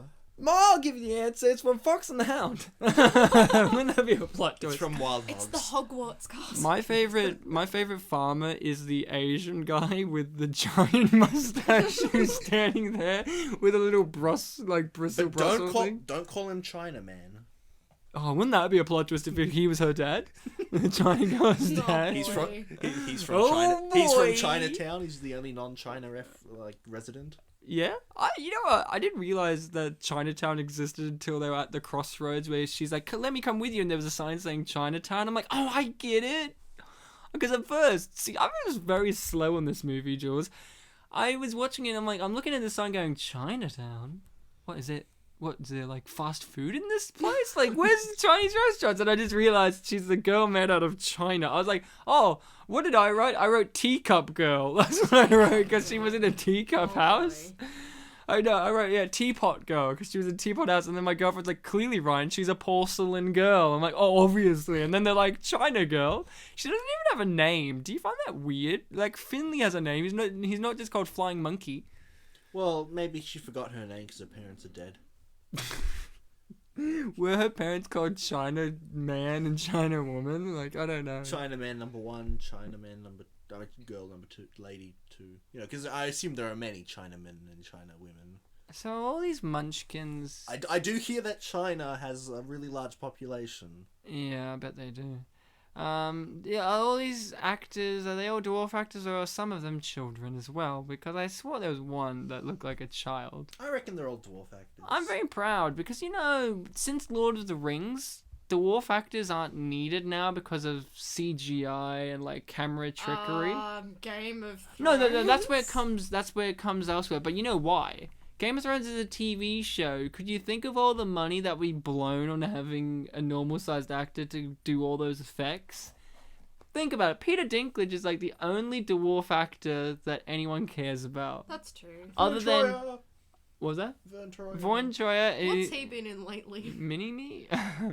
I know he was Mini-Me, but I mean like this recently. Isn't lately, but he was in The Love Guru. Well, there are 4 of them, aren't there? There's Peter Dinklage... There's Nuck in this, right? He's in heaps of stuff. Yeah. Okay. Is he the one in Bad Santa? I think so. There's like that black dwarf actor. Yeah. I think it's him. Maybe I'm wrong. You know, kill me. And then there's the guy from Star Wars, like the one who played the Ewoks, and he hangs out with Ricky Gervais. Yeah. There's him, and he was in I can't remember. He's in lots of movies. He was in Harry Potter. Oh yeah, yeah. He was in it as 2 characters. Vern Troyer was also in the first Harry Potter. As what? He played one of the bankers. Yeah, the bankers. Yeah, because the head banker's the one I'm talking about. Like he's like rides on the roller coaster ride with him, and he's like, "Oh, I'm having a jolly time." Vern Troyer played the one who apparently in the last movie was the one that helped them out, but apparently a different actor in that movie. Oh wow. So see, there's lots more than Peter Dinklage, guys. But he's like the one that everyone takes to the bank because they can remember his name for a start. Because he's doing something now that's big. Yeah, but he was also an elf. Hey, Mini-Me, the last time we saw him was over a decade ago. Mini-Me. Like 2002. Didn't we have him in a movie recently? Vern Troyer, yeah, he was in Baby's Day Out as a stunt baby. What? Because Baby's Day Out, the baby does some very dangerous things, like, you know, construction site crawling and stuff. So in faraway shots, they have Vern Troyer playing like a baby. As stunt baby. And he was uncredited. I will be honest, her reveal here... Sorry. We went cross-eyed there. It was quite funny. I'm sorry. I just can't find her intimidating with her face. She's just like, yeah, I'm intimidating. Look at my She's teeth. trying to snarl, but also pout at the same time. Yeah. But her coming like the old school thing where she's like coming from the smoke and shit, that was really great. And when she gets her broom, I love the whole thing in this movie about her broom, where he suggested that she should get one in the first place. Yeah. Oh, yeah. And why would I need that to fly? Oh, okay. And then the only reason she uses it is to spite him. Yeah, so it's like, again, another stereotype he has. Stereotype, that's not a stereotype, but I'll do it anyway. Yeah, like, I really like the whole... You know, the witch, it gives more to her character. Like, I'm not saying that this movie didn't add anything to the Wicked Witch character. I just felt like Mila Kunis was poorly cast. I felt like someone else could have done it. But it did add stuff that I liked, such as... Look, I didn't like why she became the Wicked Witch, but I liked the reasonings for... Yeah, it is her ring. Why she has the broom. Like, she did it out of love, scorn, spite. That's kind of cool. She doesn't need it at all. Yeah, Well, she demonstrates that in the Wizard of Oz, too. Like that witch aesthetic. That witch aesthetic. She's got a wicked hat, though. Get it? Wicked. That's a reference to the musical. A reference to the fact that she has wickedness in her heart. Oh, and she finally did something. She's Wand. useless. She used her wand. Bartek, both Jules and I are the Oz, so you get to decide which one you want to make out with at the end of this podcast. Spoiler alert, he'll choose me, most likely. What if I just say I want to make out with Oz, do I get a threesome? Sure, why not? That's the win. No, and then you get to But go to you two aren't allowed to, with each other. No, Only me. obviously. No, I want a threesome with Oz, and we just send you to the brutal HBO drama Oz that's set in a male prison, and you're like, yeah, have fun. Oh, Or boy. I'll go Please with don't. or Dr. Oz. Or Dr. Oz. Or I'll just go to Australia. You're already here, so you get to make out with the whole country. You just The whole continent, even. You Yeah. stick your. What you do is you dig a hole in the ground and you stick your tongue in there. And then everyone passes me, I'm like, love my country. Jules, you're more. You and I know the original movie. Did she have green teeth in The Wizard of Oz? No. Well, she had a green apple, she didn't brush her teeth. She had everything else, though. She had, like, this wicked hat. I wish I had that hat. So, if you had to be a character in this movie, Bartek, not your favorite, if you... Like, I know we did the quiz of Glinda or whatever, but, like, who do wouldn't you be Glinda. genuinely think you would be in this? Even background characters. Like, who do you think you would be? I don't know I would be, but I would like to try out being, James Franco's character. Oh, you want to act... He looks like he'd be fun to be.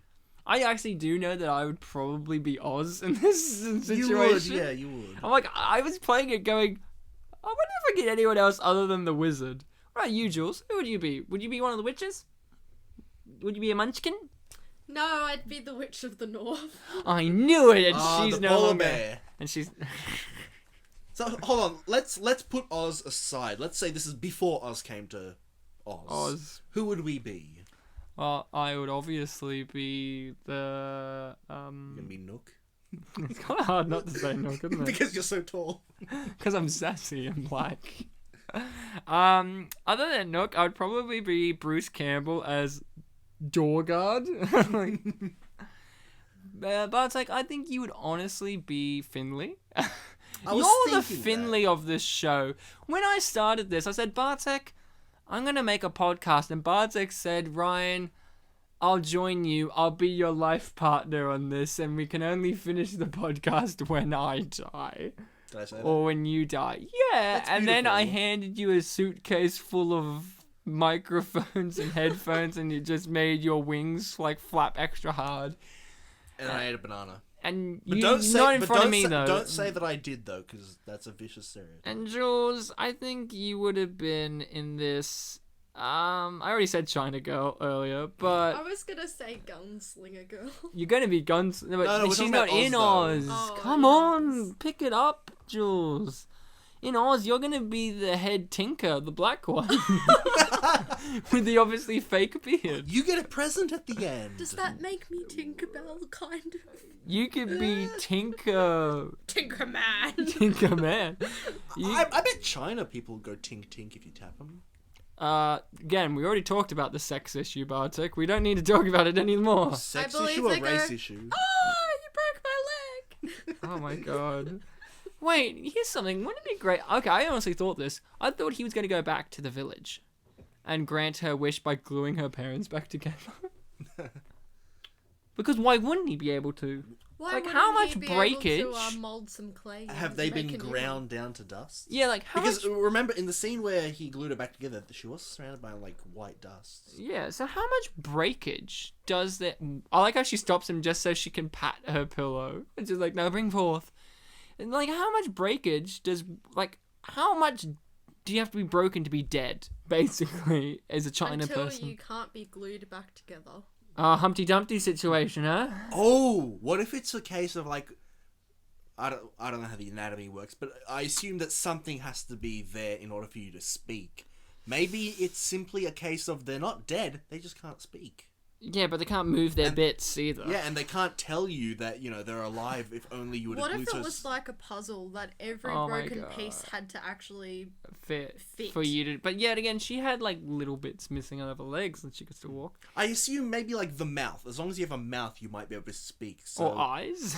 yeah, so if the mouth is gone and you just see all this breaks, it's like, well, this is over. They're dead. We can't fix them. But in actuality, if you were to just do this one specific thing, you would bring them back. And isn't that true, like purgatory scary. Wouldn't it be great if you had the mouth and you just glued it on something else and made that magical, and then their parents would technically be alive, but they would have the body of someone, like, say you just glued it to Finley. Would Finley no longer talk? He would just have her dad talking, but Finley was still in charge of the Mr. Potato Man.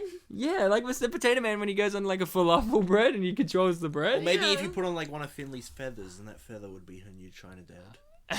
And he has wings, yeah. Or just a feather. He's just a feather man. So, I like, this movie, I really, when I watched it, after finishing it, I was actually genuinely upset by the fact that this movie hasn't done well. Like, we've done a lot of movies, and I can genuinely say wholeheartedly, out of all the movies we've done, I think this is probably the best film ever made. It has a lot of balls. It has the balls to try and re-step on ground. It has the balls to try and do CGI wonder. It has the balls to take something we love and try and reimagine it. And it tries to come out in a time when we're not asking for Wizard of Oz, And I feel like the intentions behind it are good, and a lot of the things work. Like, unlike Alice in Wonderland, which I hate. I hate the Tim Burton Alice in Wonderland. This movie has heart to it, and it's a Disney movie that's just buying off a property. Like, it's so easy for this movie to come off shallow, hollow, commercial, plastic. But this movie has genuine heart, and I think this is one of James Franco's better performances. I think, obviously 127 hours is great, but I think he's an underrated actor in this movie in particular. And I felt real sadness after watching this, going, that movie was actually really damn good, and I'm actually upset that people don't appreciate this. Other times I'm upset, but I understand kind of why more so, but this one's more of a mystery to me. Like, certain things don't work, yes, but those things aren't big enough problems to weigh the whole thing down. Big movies that are popular have big problems too, and they don't weigh the movie down. Like, I could point out a problem with Marvel movies, but it doesn't weigh them down. It's like when we did the episode on Year One, we asked ourselves, like, the big point was, this has a lot of good names to it and a lot of ideas. Why doesn't it work? This one, I feel, is more like this has a lot of good people and good ideas and that, like, intentions. Are good. Why doesn't it resonate with people? Yeah. Because, this movie takes the character from The Wizard of Oz, the wizard himself, and I feel like he actually is the wizard. Like, I believe that this is the same guy, but younger and fresher. And even not knowing that, the scene where he's tucked her in and he's telling her about, Thomas Edison and, like, all the stuff he's done, and that inspires him to do all this stuff. That's, like, that establishes the kind of wizard he is, I say in air quotes. Yeah, he's a guy that, he's ambitious, but he doesn't have enough energy to follow those ambitions. You know what I mean? Like, he follows it enough to squeak by, but he's not fulfilling what he wants properly until this experience. He becomes the great and powerful, like he's portrayed to be. The great man he wants to be. Yeah, the great man he wants to be, and he discovers that it's not greatness, he needs goodness, and blah, blah, blah. And I thought that was... when that line was said at the end, I was actually like, holy shit, that's actually quite good. I was actually... Like, it could come off as cheesy to people.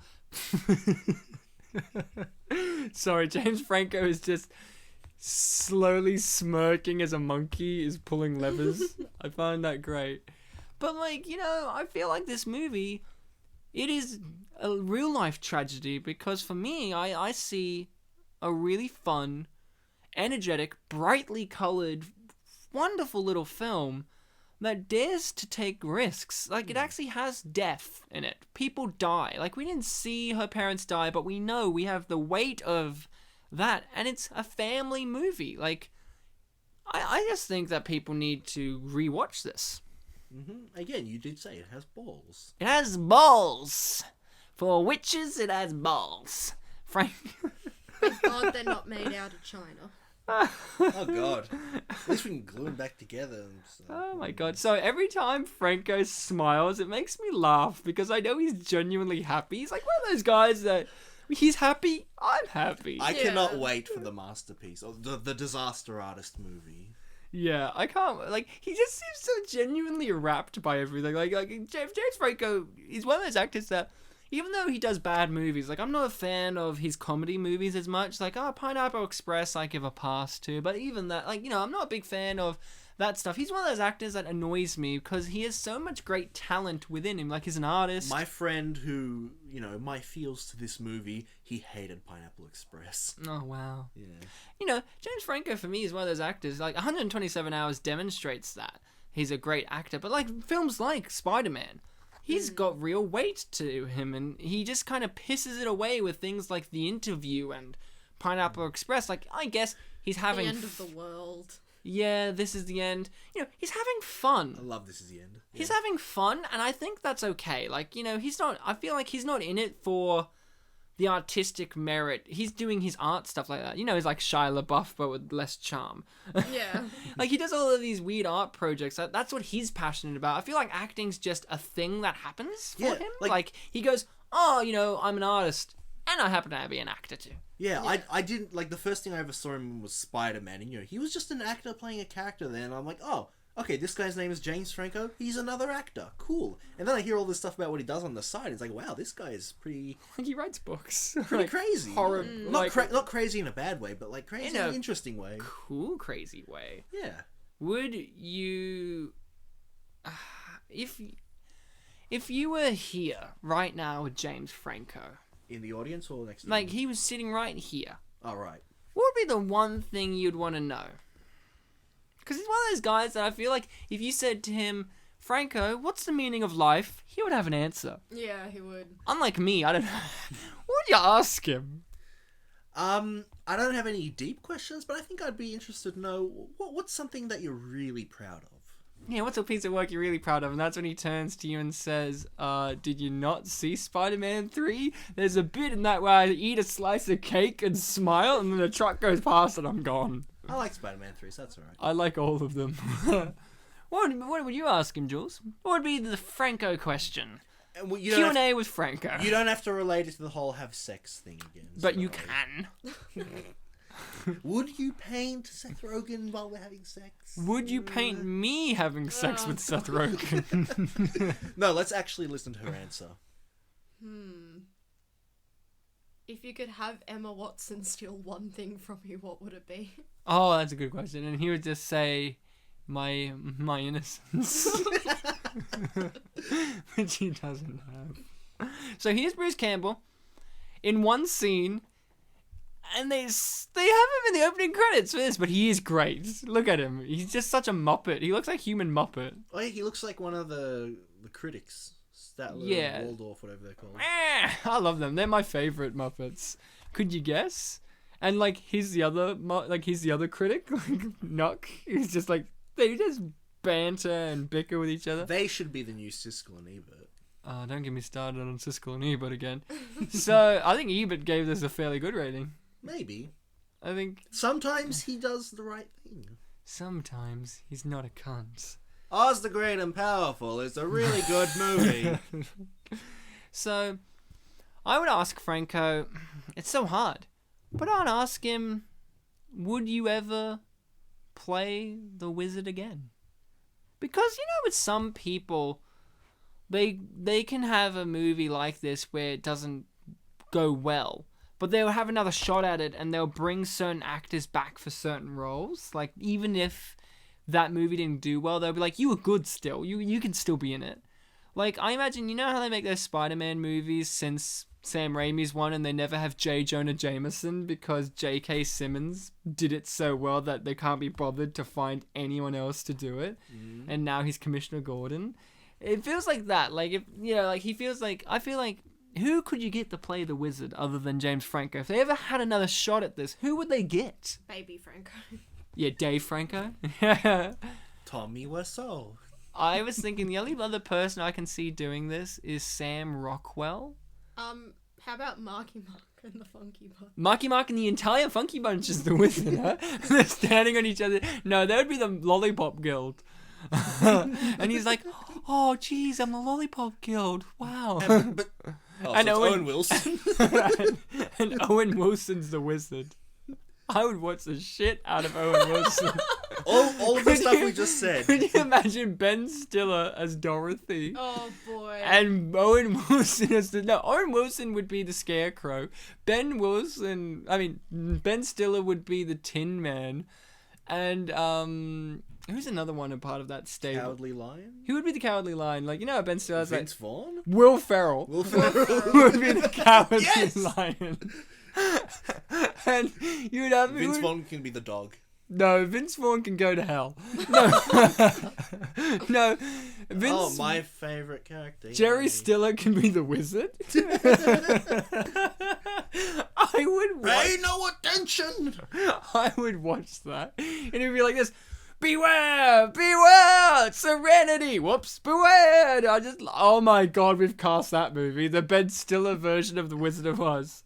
Well, there's an image you can make, a poster for that movie. Vince Vaughn would be...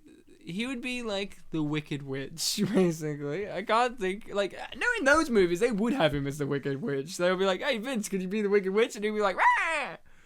I'm the Wicked Witch. If they had to do it, I think the only other person I legitimately see doing a young wizard would be Sam Rockwell. You know Sam Rockwell? He was in Iron Man 2 as the other Tony Stark guy. Like Hammer. Oh, yeah. Justin Hammer or whatever his name is. So he has the Green Lightning powers. Have we seen them yet? Is this the first time? I think we did. Green Lightning is Endora's one. She hasn't really done anything until this point. Yeah, she kind of sucks, doesn't she? Yeah. I love the flying is so awkward. Like, you know for a fact she isn't moving. I think that's a part of the beauty of this film, is that you know it isn't real. I think that's part of the beauty with the original Wizard of Oz, is you know it's all fake. It's all movie magic, as well as magic, you know? Except for China Girl looks pretty real. There was no physics on her necklace, so it's probably like glued to her chest or something. Yeah, because she needs it safe, remember? It's her weakness. Kind of dangle? If I had a necklace that gave me powers, I wouldn't wear it around my neck. I would, like, wear it under my clothes. Like, I would have it some attachment to my underclothes so really that way wanted to- no one can get to my weak spot. Maybe you should like put it under your skin then. Yeah, why don't they eat it? 'Cause then it'll digest it. Yeah, but you can't digest diamonds. It's not plastic. Oh, I like that was the moustache. Like, why didn't he just have his own moustache? I like how James Franco's beard does get darker and darker and darker throughout this movie. You know what I mean? Like, at the start, it was, like, fairly light, but the makeup, they've just made it darker and darker and darker. Maybe it's because he's getting, like, maybe at the start he was such a asshole, he had a light beard, and when he gets better, his beard goes dark. Have you thought about that, Jules? Maybe he just can't grow out a full-fleshed beard. What? Have you not seen James Franco with a full-fleshed beard? He looks like a homeless man. Didn't he have a lot of facial hair in Pineapple Express? Not like full beard or anything, but... He kind of had this, really. Yeah. Didn't he have more than this? Yeah, but like it feel pretty like much it was looked just like that, doubly but sort like of- across his face. I thought you were gonna say like, oh, didn't he have more in 127 hours? I'm like, no. Well, maybe in 3 days he could grow something. Yeah. Wait, that's more than 3 days. Good 3 job. days is I don't 72 think he's hours. gonna grow an arm you back, idiot. though. It's like 5 days. Yeah, he won't grow his but he's a wizard. So wouldn't this be great if this movie like turned into 127 hours for her trying to get out of these chains? And it's like, oh, I'll have to cut my own hand off, I guess. But shit, my other one's also stuck. No, but she gets one hand free because... But I'm just thinking, like Deadpool, it will grow back. Yeah, I don't know if Witch has that power of healing. We already discussed if they have healing powers. If she did, she could have healed her dad from death. Well, maybe we've taken this the wrong way. Maybe it's 50 Shades of Grey gone wrong. Oh my god. Could you imagine this cast, but in 50 Shades of Grey? And I'm sure James there's a- Franco would make a great Christian Grey. Christian Grey. And you'd be like, yeah, here's my pit. Here's my dungeon. I think there was a rumor at one point that Mila Kunis would be the girl in it. Yes, there was, but then she got preggers by Ashton Kutcher, and then everyone said, "Oh." Damn it. And then they cast, what's her name? Dakota Johnson? Yep. Dakota? I heard that she was good in the movie. She was good in the way that if you look at a pile of dog shit and you see one pile of dog shit smaller than the rest, you go, well, that one's different to the rest. I heard that she was funny. Yeah, it's like, you know how they made a parody version called 50 Shades of Black, and it was by like the Wayans brothers. And Maybe. yeah, they made a version of that, and the funniest joke in it is basically them redoing scenes from 50, like for real. It's not like changing anything. It just makes you go, wow, if that's the funny thing, then jeez. So he fills it up full of gold, and everyone's like, he tricked us all. How like, look, he's filled it up too much. He can't fit in there. But he needs all the gold. Could you imagine? Wait, could you imagine Road to El Dorado with James and Dave Franco? Oh boy. And he's just like, but it's set in Oz. Yeah. And he's just like, get the gold.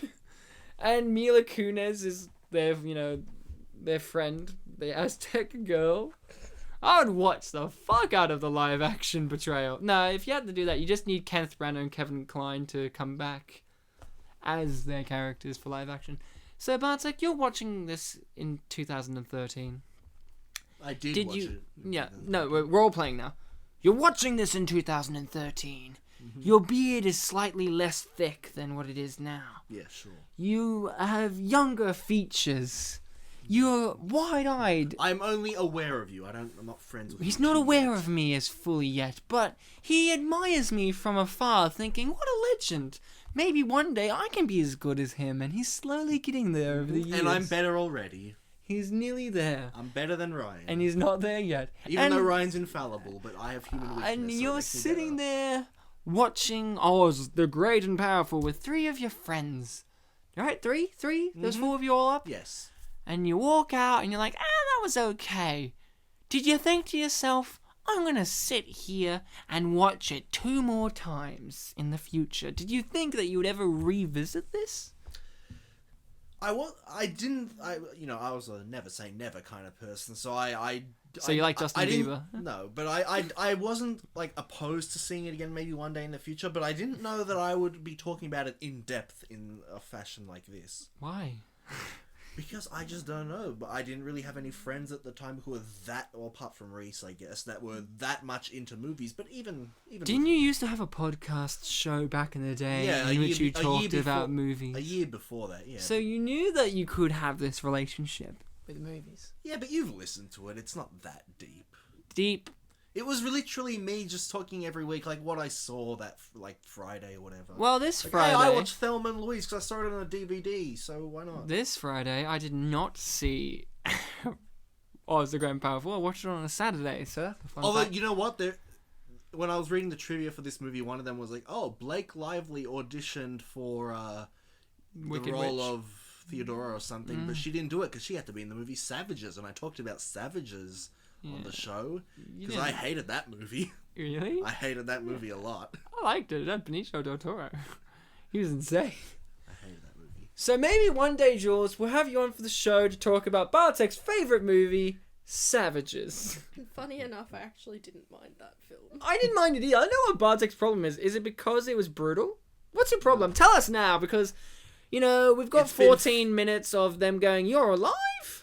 Well, it's been 4 years. I probably have to watch it again. Maybe you were too young to get it. Jules and I, we got it pretty smart. We were like, that movie said everything it needed to say about being a savage. Yeah, like how shit it was. This guy has wargasms. Yeah. Wargasms? Yeah, that's a line in the movie. Oh god, see, you hate it so much you remember more dialogue from it than I ever would, and I liked it. He's trying to fuck the war out of him. With no context of that movie, it just sounds weird. So, it is a weird movie. They're going to chop off her head with lightning and fire. That's a kind of impression. I liked green and red, but then she becomes green powers Mila Kunis herself. Yeah. Why? Why didn't she just stay red? Why was she not green in the first place? She is fucking green. Well, again, maybe Endora's hiding the green. They didn't paint her very well. No, that was just shadows, So this is cool. This is a cool little device that they used. Obviously, this is like the origin stories of how he does that in the Wizard of Oz. Yeah. He kind of looks like Sacha Baron Cohen. In New Alice in Wonderland movie as Time. You know he plays Time? Yes. Isn't that great? Somebody said, let's write the character of Time. Who's a perfect person to play Time? No, we don't want Christoph Waltz. He sucks. No, we don't want Brad Pitt. Fuck him. Sacha Baron Cohen. Yes, I see him as Time itself. Now that's a spicy meatball. Do you see those two people, Brad Pitt and Christoph Waltz's Time? Christoph Waltz, yes. Brad Pitt was just a joke. But, like, Christoph Waltz, if you said, oh, he's playing the embodiment of time, I'd believe you. I feel like maybe would you call him an old man? No, but, like, I'd say an old man would be Time. No, it's so obvious an old man. Then you'd just go Ben Kingsley or something. But, like, Christoph Waltz hasn't, like... Ben Kingsley's not old enough. He's pretty old, but I don't know, he doesn't look too old. He doesn't look old enough. But who would you have? Fucking Christopher Plummer?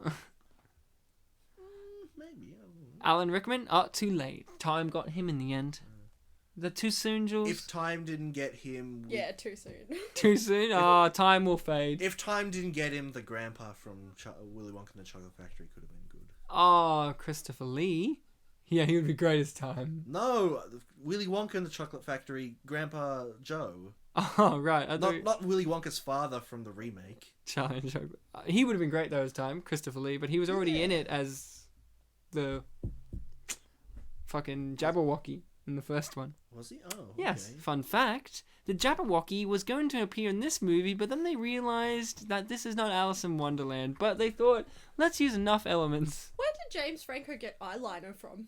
Oh, because The makeup department. The makeup department. There's women in this universe. Why wouldn't they have makeup? That's where James Franco got it from, but I think she means where did Oz get it from? From Glinda.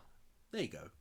Cool, So- that's all I needed to know. Made like- out with her and she's magic. I liked how he decided that he needed to have like makeup to appear more grandiosa. Oh, did you notice that, Ryan? What, a loose switch? Back to talking about Zach Braff. Earlier when the lady in the audience didn't volunteer, he did a face palm. And just now, Finley did a face palm.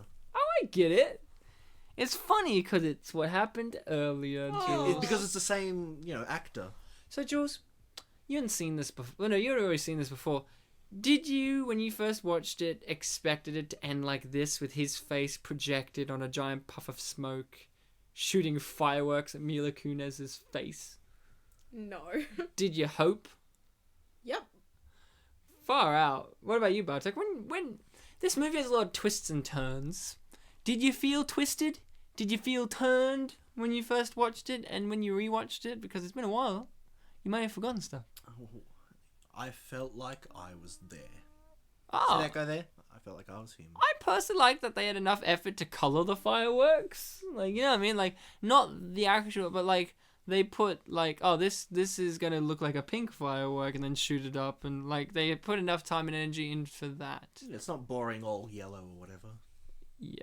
I do like the fact that he's cheering going, he's won, but wouldn't his face be still projected on that puff of smoke? Did they turn it off or not? No, he's still there and he's going to be shooting fireworks at her, I'm pretty sure. Yeah, it's coming from behind him, and the first one makes it look like it comes from his mouth. So, with the people behind the puff of smoke, do they just see a reflected image of his face? Like, what do they see? Yeah, that's a good question. Like, is it dependent on where you're looking from? Like, it projects to you, kind of like a chameleon? Because you see it from different angles. It's showing, like, sides of his face. So is it, projecting from all angles? Like, how is this working? I know that. I suppose it's something they really want us to suspend our disbelief on, but in, the logic of the film, I don't know. He's a wizard. He's a weird kind of wizard that can just do this really anachronistic thing. He's a wizard, Harry. He's a wizard who can do an anachronistic thing. Like, I do like how he uses modern day vernacular, even though it's from 1905. Like, he's like, take 5.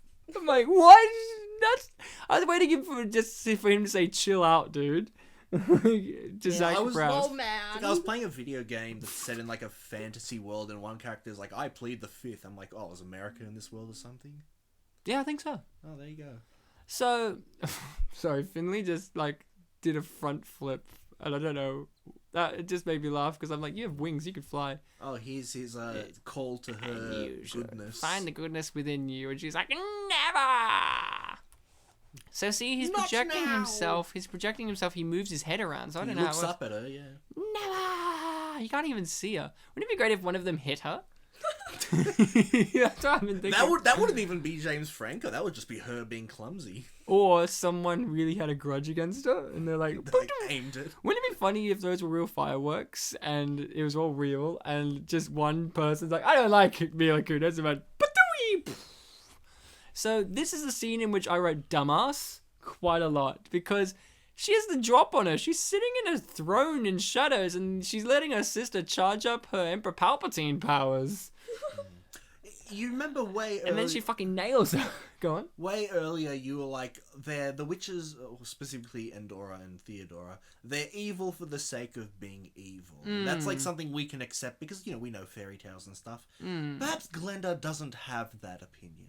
Yeah, Like, she's like, maybe they can change. Going back to earlier, I was like, oh, I wish there was a scene where Glinda and good Theodora could have interacted. So Yeah, that would have been really good. I didn't think of Yeah, that. there could have been good perspective there. Maybe this is our like equivalent of it.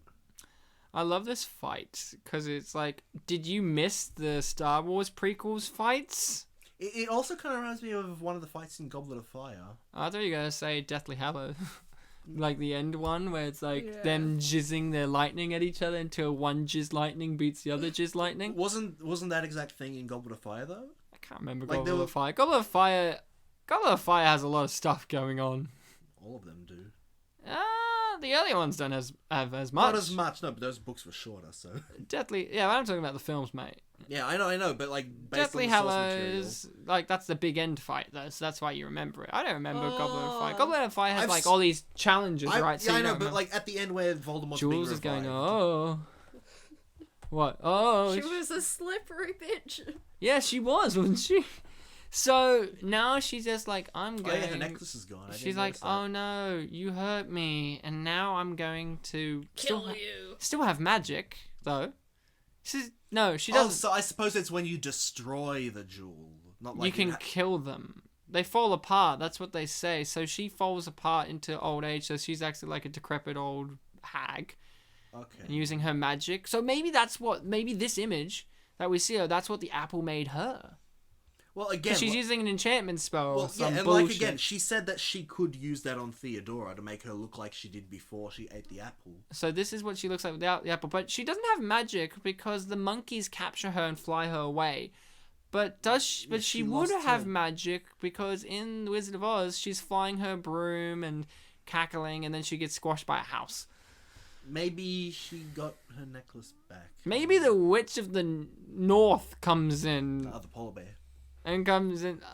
Sorry, it's just so funny. They do like a crash zoom on their face. It's like shock. She looks a little bit like that guy from Rocky Horror Picture, Riff Raff, I think his name Oh, is. yeah. Yeah, I think that's the aesthetic they're going for. It's astounding. Dang. It's great because the boom of lights across her eyes as you said that, and her hair's blowing in the wind slightly. So it's like, I like her attack plan is just to scratch a bitch. And then her attack plan is, I'm just going to throw you out a window, Palpatine style. Might again, Star Wars. Scratch a bit, she says. Oh, sorry. Ryan's copy is like kind of glitching out, and it made it look even scarier. I'm scared because there's pixels on her butt that just don't want to get there. This is like 1080p as well, so I'm very disappointed. Yeah. So, now we've reached the dramatic end point. Everyone's happy, and he's going to be their leader. Well, he's dead, but now he's immortal. Yeah, well, yeah, and he has to lie for the greater good. That was the whole point. Like, you gotta make him believe. Now, if you were a Munchkin, Jules, would you believe in him that he was a real wizard after all this? I mean, I'm short enough to be a munchkin, so... Are ya? I guess. I'm getting close to it. What, like, you're shrinking? Like, yeah, she's like, in a year's time, I'll be a Munchkin. It's not so much that you're getting closer, you'd be like, not I'm pretty getting on the far nose. Whatever. Bartek's like, whatever, you're Munchkin, let it happen. Just accept it, Gatto. Well, you already said that you're the Tinker. Just meow, just meow. Meow. There you go. So that's the answer to that question. So I reckon I would believe him. If I came from a world where I didn't know that they had technology that could project a face, I would believe. Well, even if you knew about technology, you'd think it was like a magic tools. Well, Yeah, but if I wasn't a tinker, if I was a munchkin, if I was a tinker, I'd understand. True, but you're also coming from a world where someone who's really wise, when they hear about Kansas, they ask, what is that, rather than where is that? What is it? Is she wise? Is she supposed to be wise? She's just supposed to be good. I don't think she's like Glinda the Wise. I mean, in Wicked, she's a bimbo, so, you know. She's not Gandalf, so... Yeah, but she's in white, so maybe she's Gandalf the White. We'll get- Zimzalabam. Oh no, it's Ian McKellen. I was going to say it's not Christopher Lee, but yeah. Christopher Lee was the other one. Yeah, I haven't seen them, but I know. No, Sauron. Sauron? Fuck it. This is not Lord of the Rings, or is it, Jules? Would No, you be surprised if it's James Franco Dumbledore. became that giant eye? You know what I'm talking about in Lord of the Rings, that giant eye? Oh, the Eye of Saruman or whatever. Yeah, wouldn't it be great if that was James Franco? Like, we didn't know that when he was acting at that period of time, he was doing both. Maybe that's why he wasn't in Scooby-Doo 2. He was too busy in Lord of the Rings and Spider-Man 2. And he was just like, oh, did you see me in Lord of the Rings? And we're like, no. He's like, didn't you see the eye? That was me. I just blazed one up one day and they just zoomed in on my eye. If you really zoom in the eye, you can see the bong. You can see the bong, and it's like Rogan on the other end being painted. Yeah, if you zoom in on James Franco's eye in lots of photos, you'll see a reflected naked painting of Seth Rogen So, Ryan. and a disappointed Jules. Ryan. Sorry, I was just laughing because he gave the Tinker a dingle hopper. Yep. Okay, It's so kind of the thingamajig. Ryan, I'm going to build you a scenario. You just helped the wizard save all of Oz, and he gives you a present, and it's this thing. How do you feel? I feel like knocked it and go, I don't want that. Give me something fucking cool. If I was the China girl and it's like, this is what you get, I'd be like, I already had that. I wanted a fucking car. You wouldn't say, it's perfect. No, I would go, where's my China car? And you'd be like, what is a car? And you're like, that's right, you come before time of cars. Give me a China Ferrari, damn it. Wouldn't it be great if she's like, I want a China family, and he just brings a Chinese family? He brings the farmer from the earlier scene. He's like, here they are. And she's like, this ain't them. He's like, you get what you're given. And Get what you asked for. you get what you asked for. You wanted to grant it a wish. This is like a monkey paw deal. There's always some twist. Oh, this is cute. Like, Oh, the feels. It's like your prize is that you're my friend, but all the rest are his friends. and he's like, but that's what I've always wanted. That's all You will wait your turn, bitch.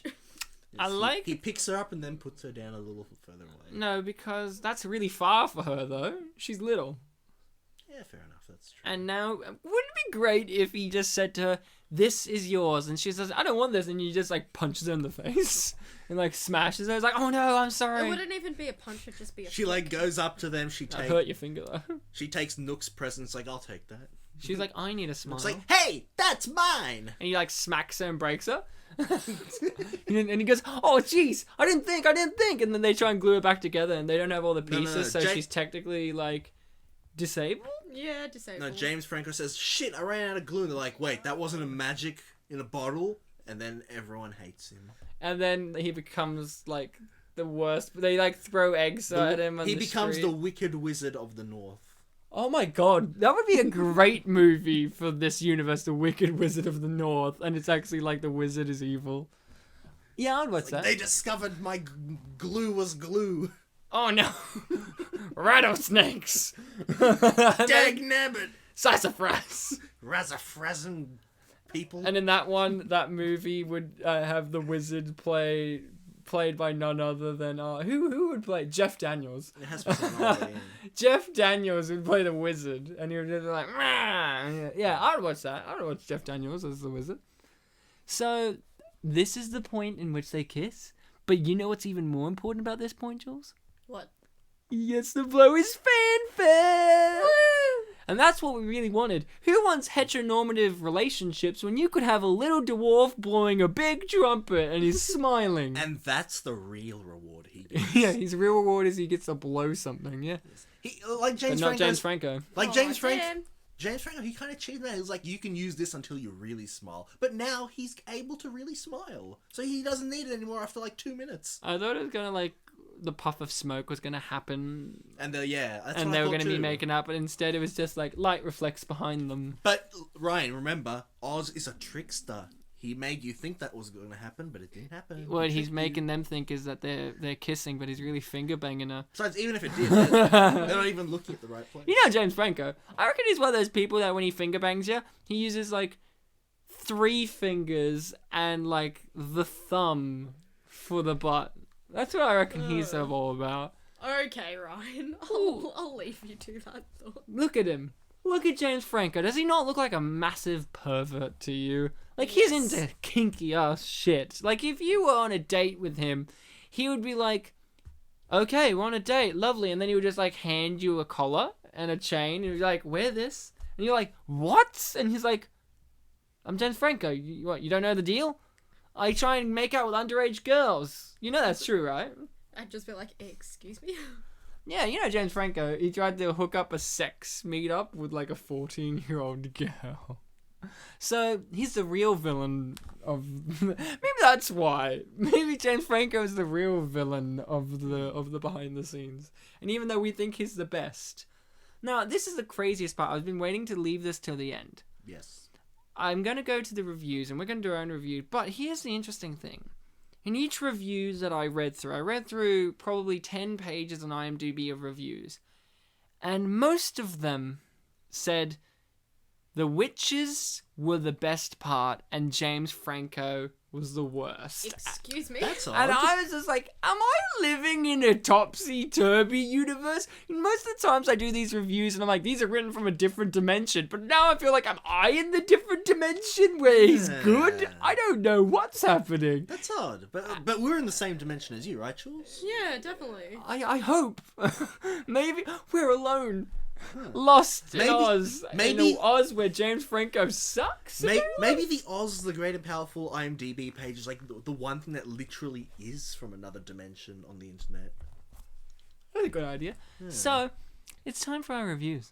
And a rating of our choice. Ryan, since you always decide who goes first. You go first, mister. Okay, that's me.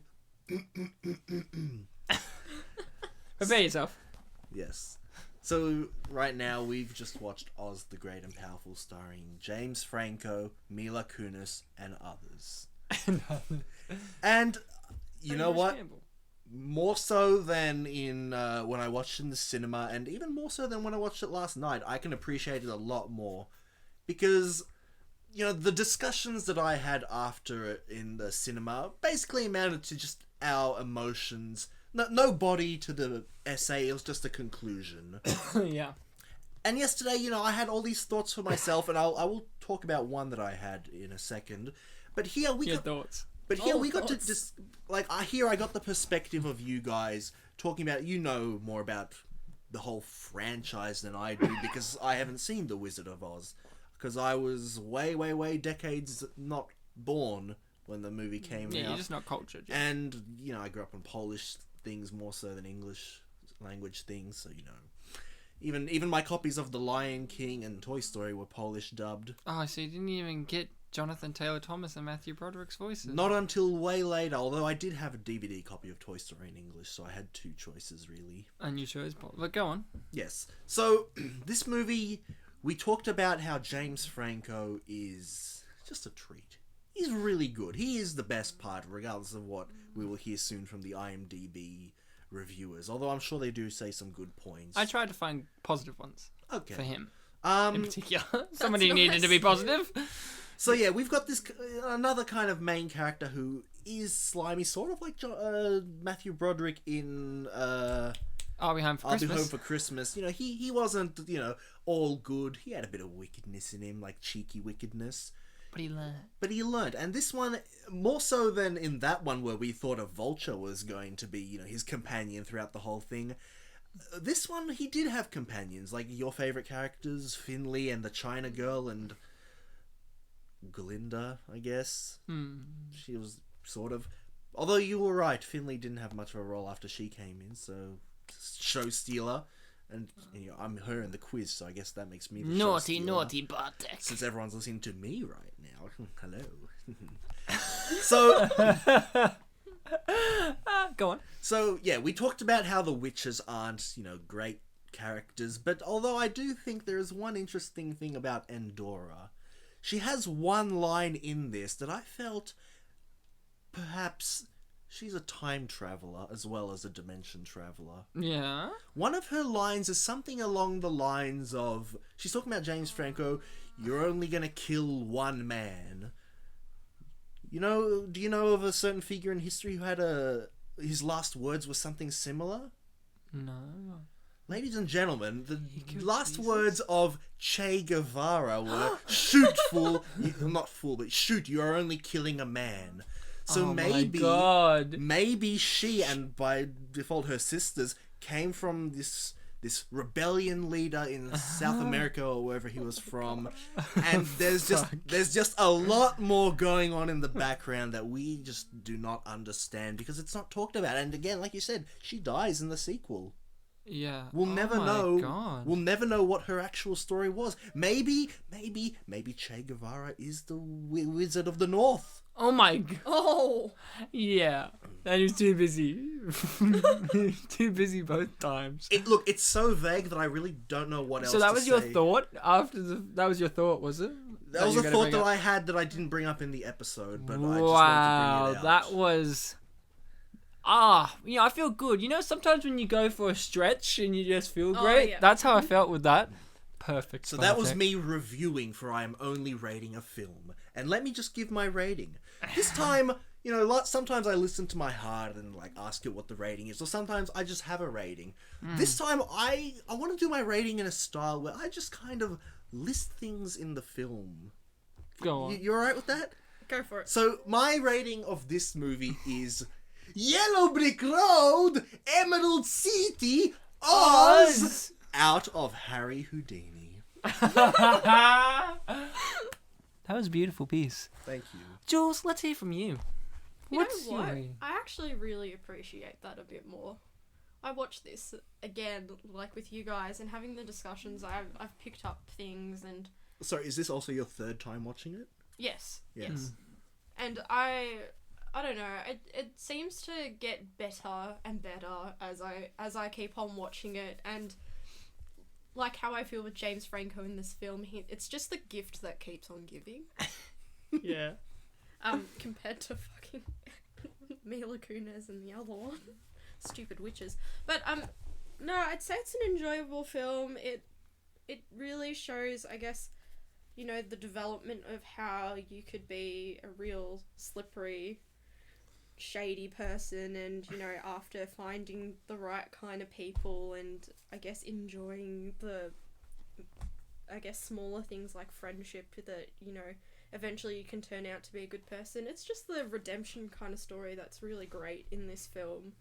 And I guess the thing that I really like is just it's such a nice thing to watch, with all the colours and things. There are films like Alice in Wonderland that, have all that CGI and stuff, and it's so dark and dreary, but it's just nice to have a beautiful pop of colour, in majority of the film. In terms of rating, I don't know how I'm gonna rate this. Yeah, it's hard. Listen to your heart. Listen to your heart. I think I'm gonna rate it 3.5 Seth Rogen themed paintings of Glinda. I knew that it was going to be Seth Rogen paintings of some sort. Beautiful stuff. Here's what I have to say about Oz the Great and Powerful. I am ashamed. I am ashamed of all you people out there that isn't promoting the wonder of this film. I am genuinely heartbroken every time I've watched this. And this is 2 times now. And there will be a third time, I bet you. As the credits roll for the end, my heart just shatters because this is an actual piece of art. This is an actual piece of work. All of these movies that we do on these shows... on this show, they're all masterpieces. They're all great pieces of cinema, and each one of them is the best film ever made, but this one is the standalone out of all of them. Lots of energy went in, perfect casting, most of it works. There's always problems with these films, but this one is the one where I am ashamed of you. If I had to give it a rating, if I had to, Bartek, it would just be the image of James Franco smiling. I like how your review was just talking to the audience. I'm ashamed of you. I guess you can't follow up If I was Roger Ebert, he would just... If I was Roger Ebert reviewing this, it would just be like, I'm ashamed in general. And that's it. You should be ashamed of yourself, Gene. But I like the movie too. So this is what people had to say on IMDb. Of course, most of these come from 2013 when the movie came out, when it was fresh. All from this decade, huh? Positive and not so positive. This one's called Not Quite Over the Rainbow. 6 stars. Oz, the Great and Powerful. Or maybe not so great, but still highly watchable. Franco plays the little man behind the curtain. Little man? Behind the curtain. While Kunis, normally a favourite of mine, appears to be stuck in that tornado. Neither managed to defy gravity, but the rest of the cast were pleasant, especially Weisz, even with her emperor-like green force lightning power. It would have been a more visually stunning Oz had the effects been simplified. Conversely, the story lacked depth, and with some rather clumsy dialogue, especially for Kunis. It was all perhaps a little too light and Disney. Doesn't quite get the ruby slipper, but 3 out of 5 ones. That's the review. Doesn't quite get the ruby slipper, but maybe 3 out of 5 wands. Isn't that great? Wands? Wands. Oh, I thought you said once. I'm like, oh, so it's 3 out of 5. Once. So this is a negative review, Bartek and Jules. Prepare yourself. This is 1 star. Oh, that's a big paragraph. Jeez. It's not that big. Oh. L. Frank Baum is spinning in his grave. Oh, right, the author. Once again, also spoiler alerts in this review, once again Hollywood has come out with another horrific addition to the canon of classic children's stories. This awful prequel should be seen as another blemishment in Sam Raimi's career as a director. Once again, he splattered cheesy special effects all over the screen in an attempt to impress the audience, but skips out on any type of depth, of meaning. He still hasn't figured out that the magic of movies comes out through the audience becoming engaged with the characters and the storyline, not by being overwhelmed by an over-expansive computer-generated world that looks like it's made of plastic.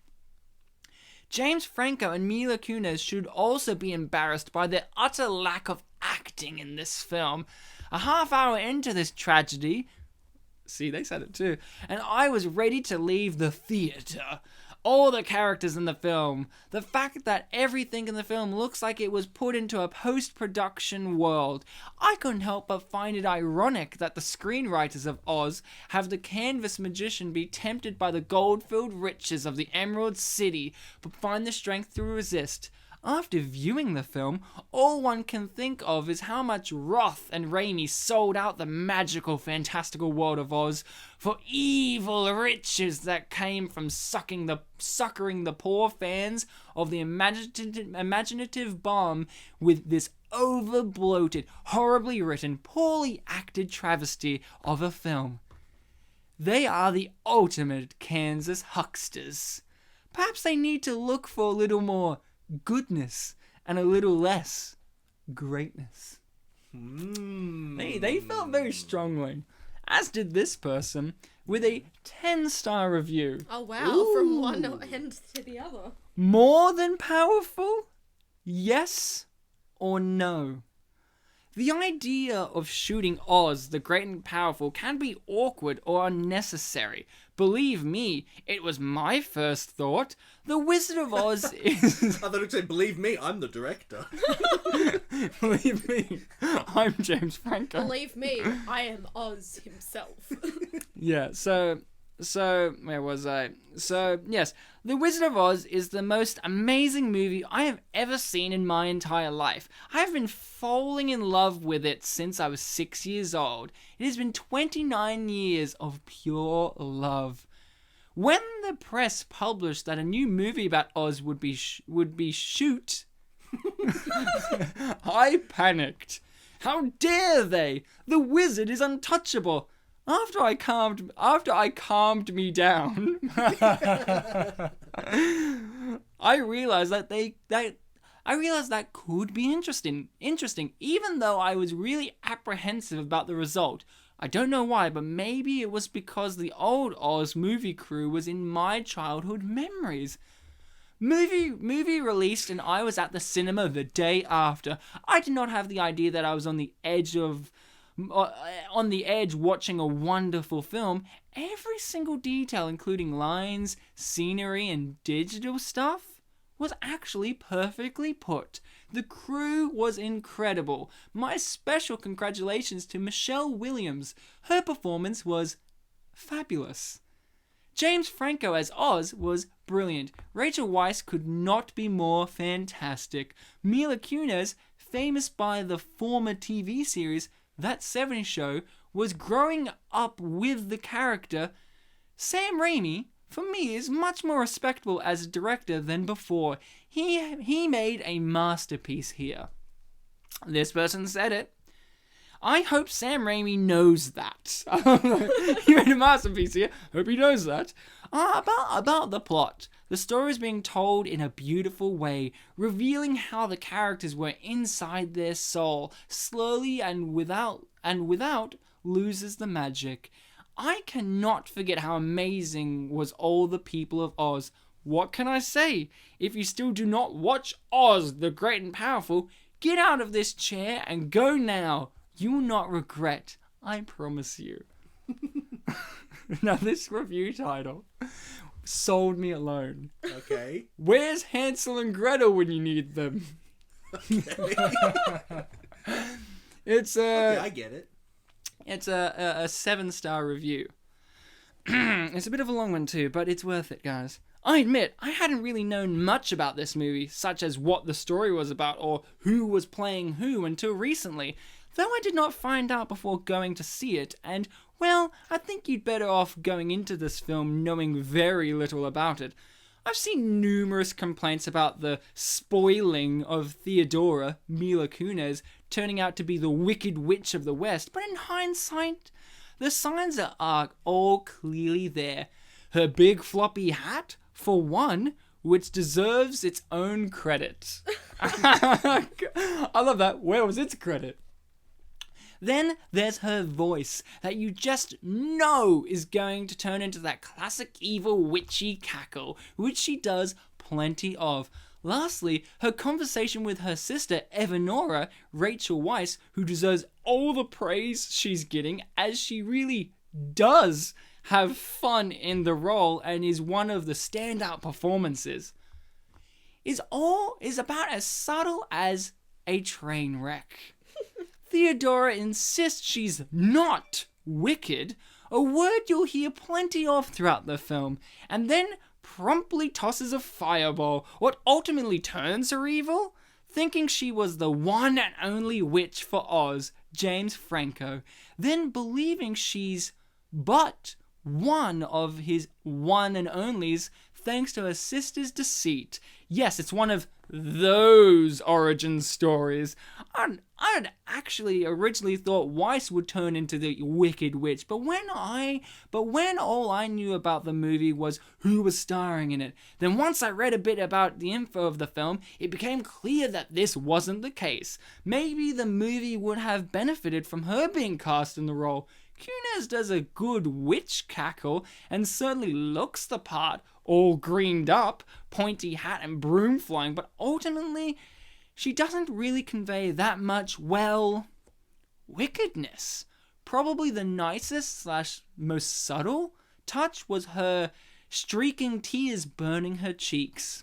Yeah, I enjoyed that too. Those hoping for an origin story that has lots of depths and substance may find this a bit disappointing. Theodora meets Oz when he crash lands into the wondrous realm of Oz, and within a very brief amount of time is already infatuated with him. Of course she believes he really is the wizard with actual powers, so that probably has something to do with it. I didn't mind Mila when she was skipping merrily along the yellow brick road despite her naivete.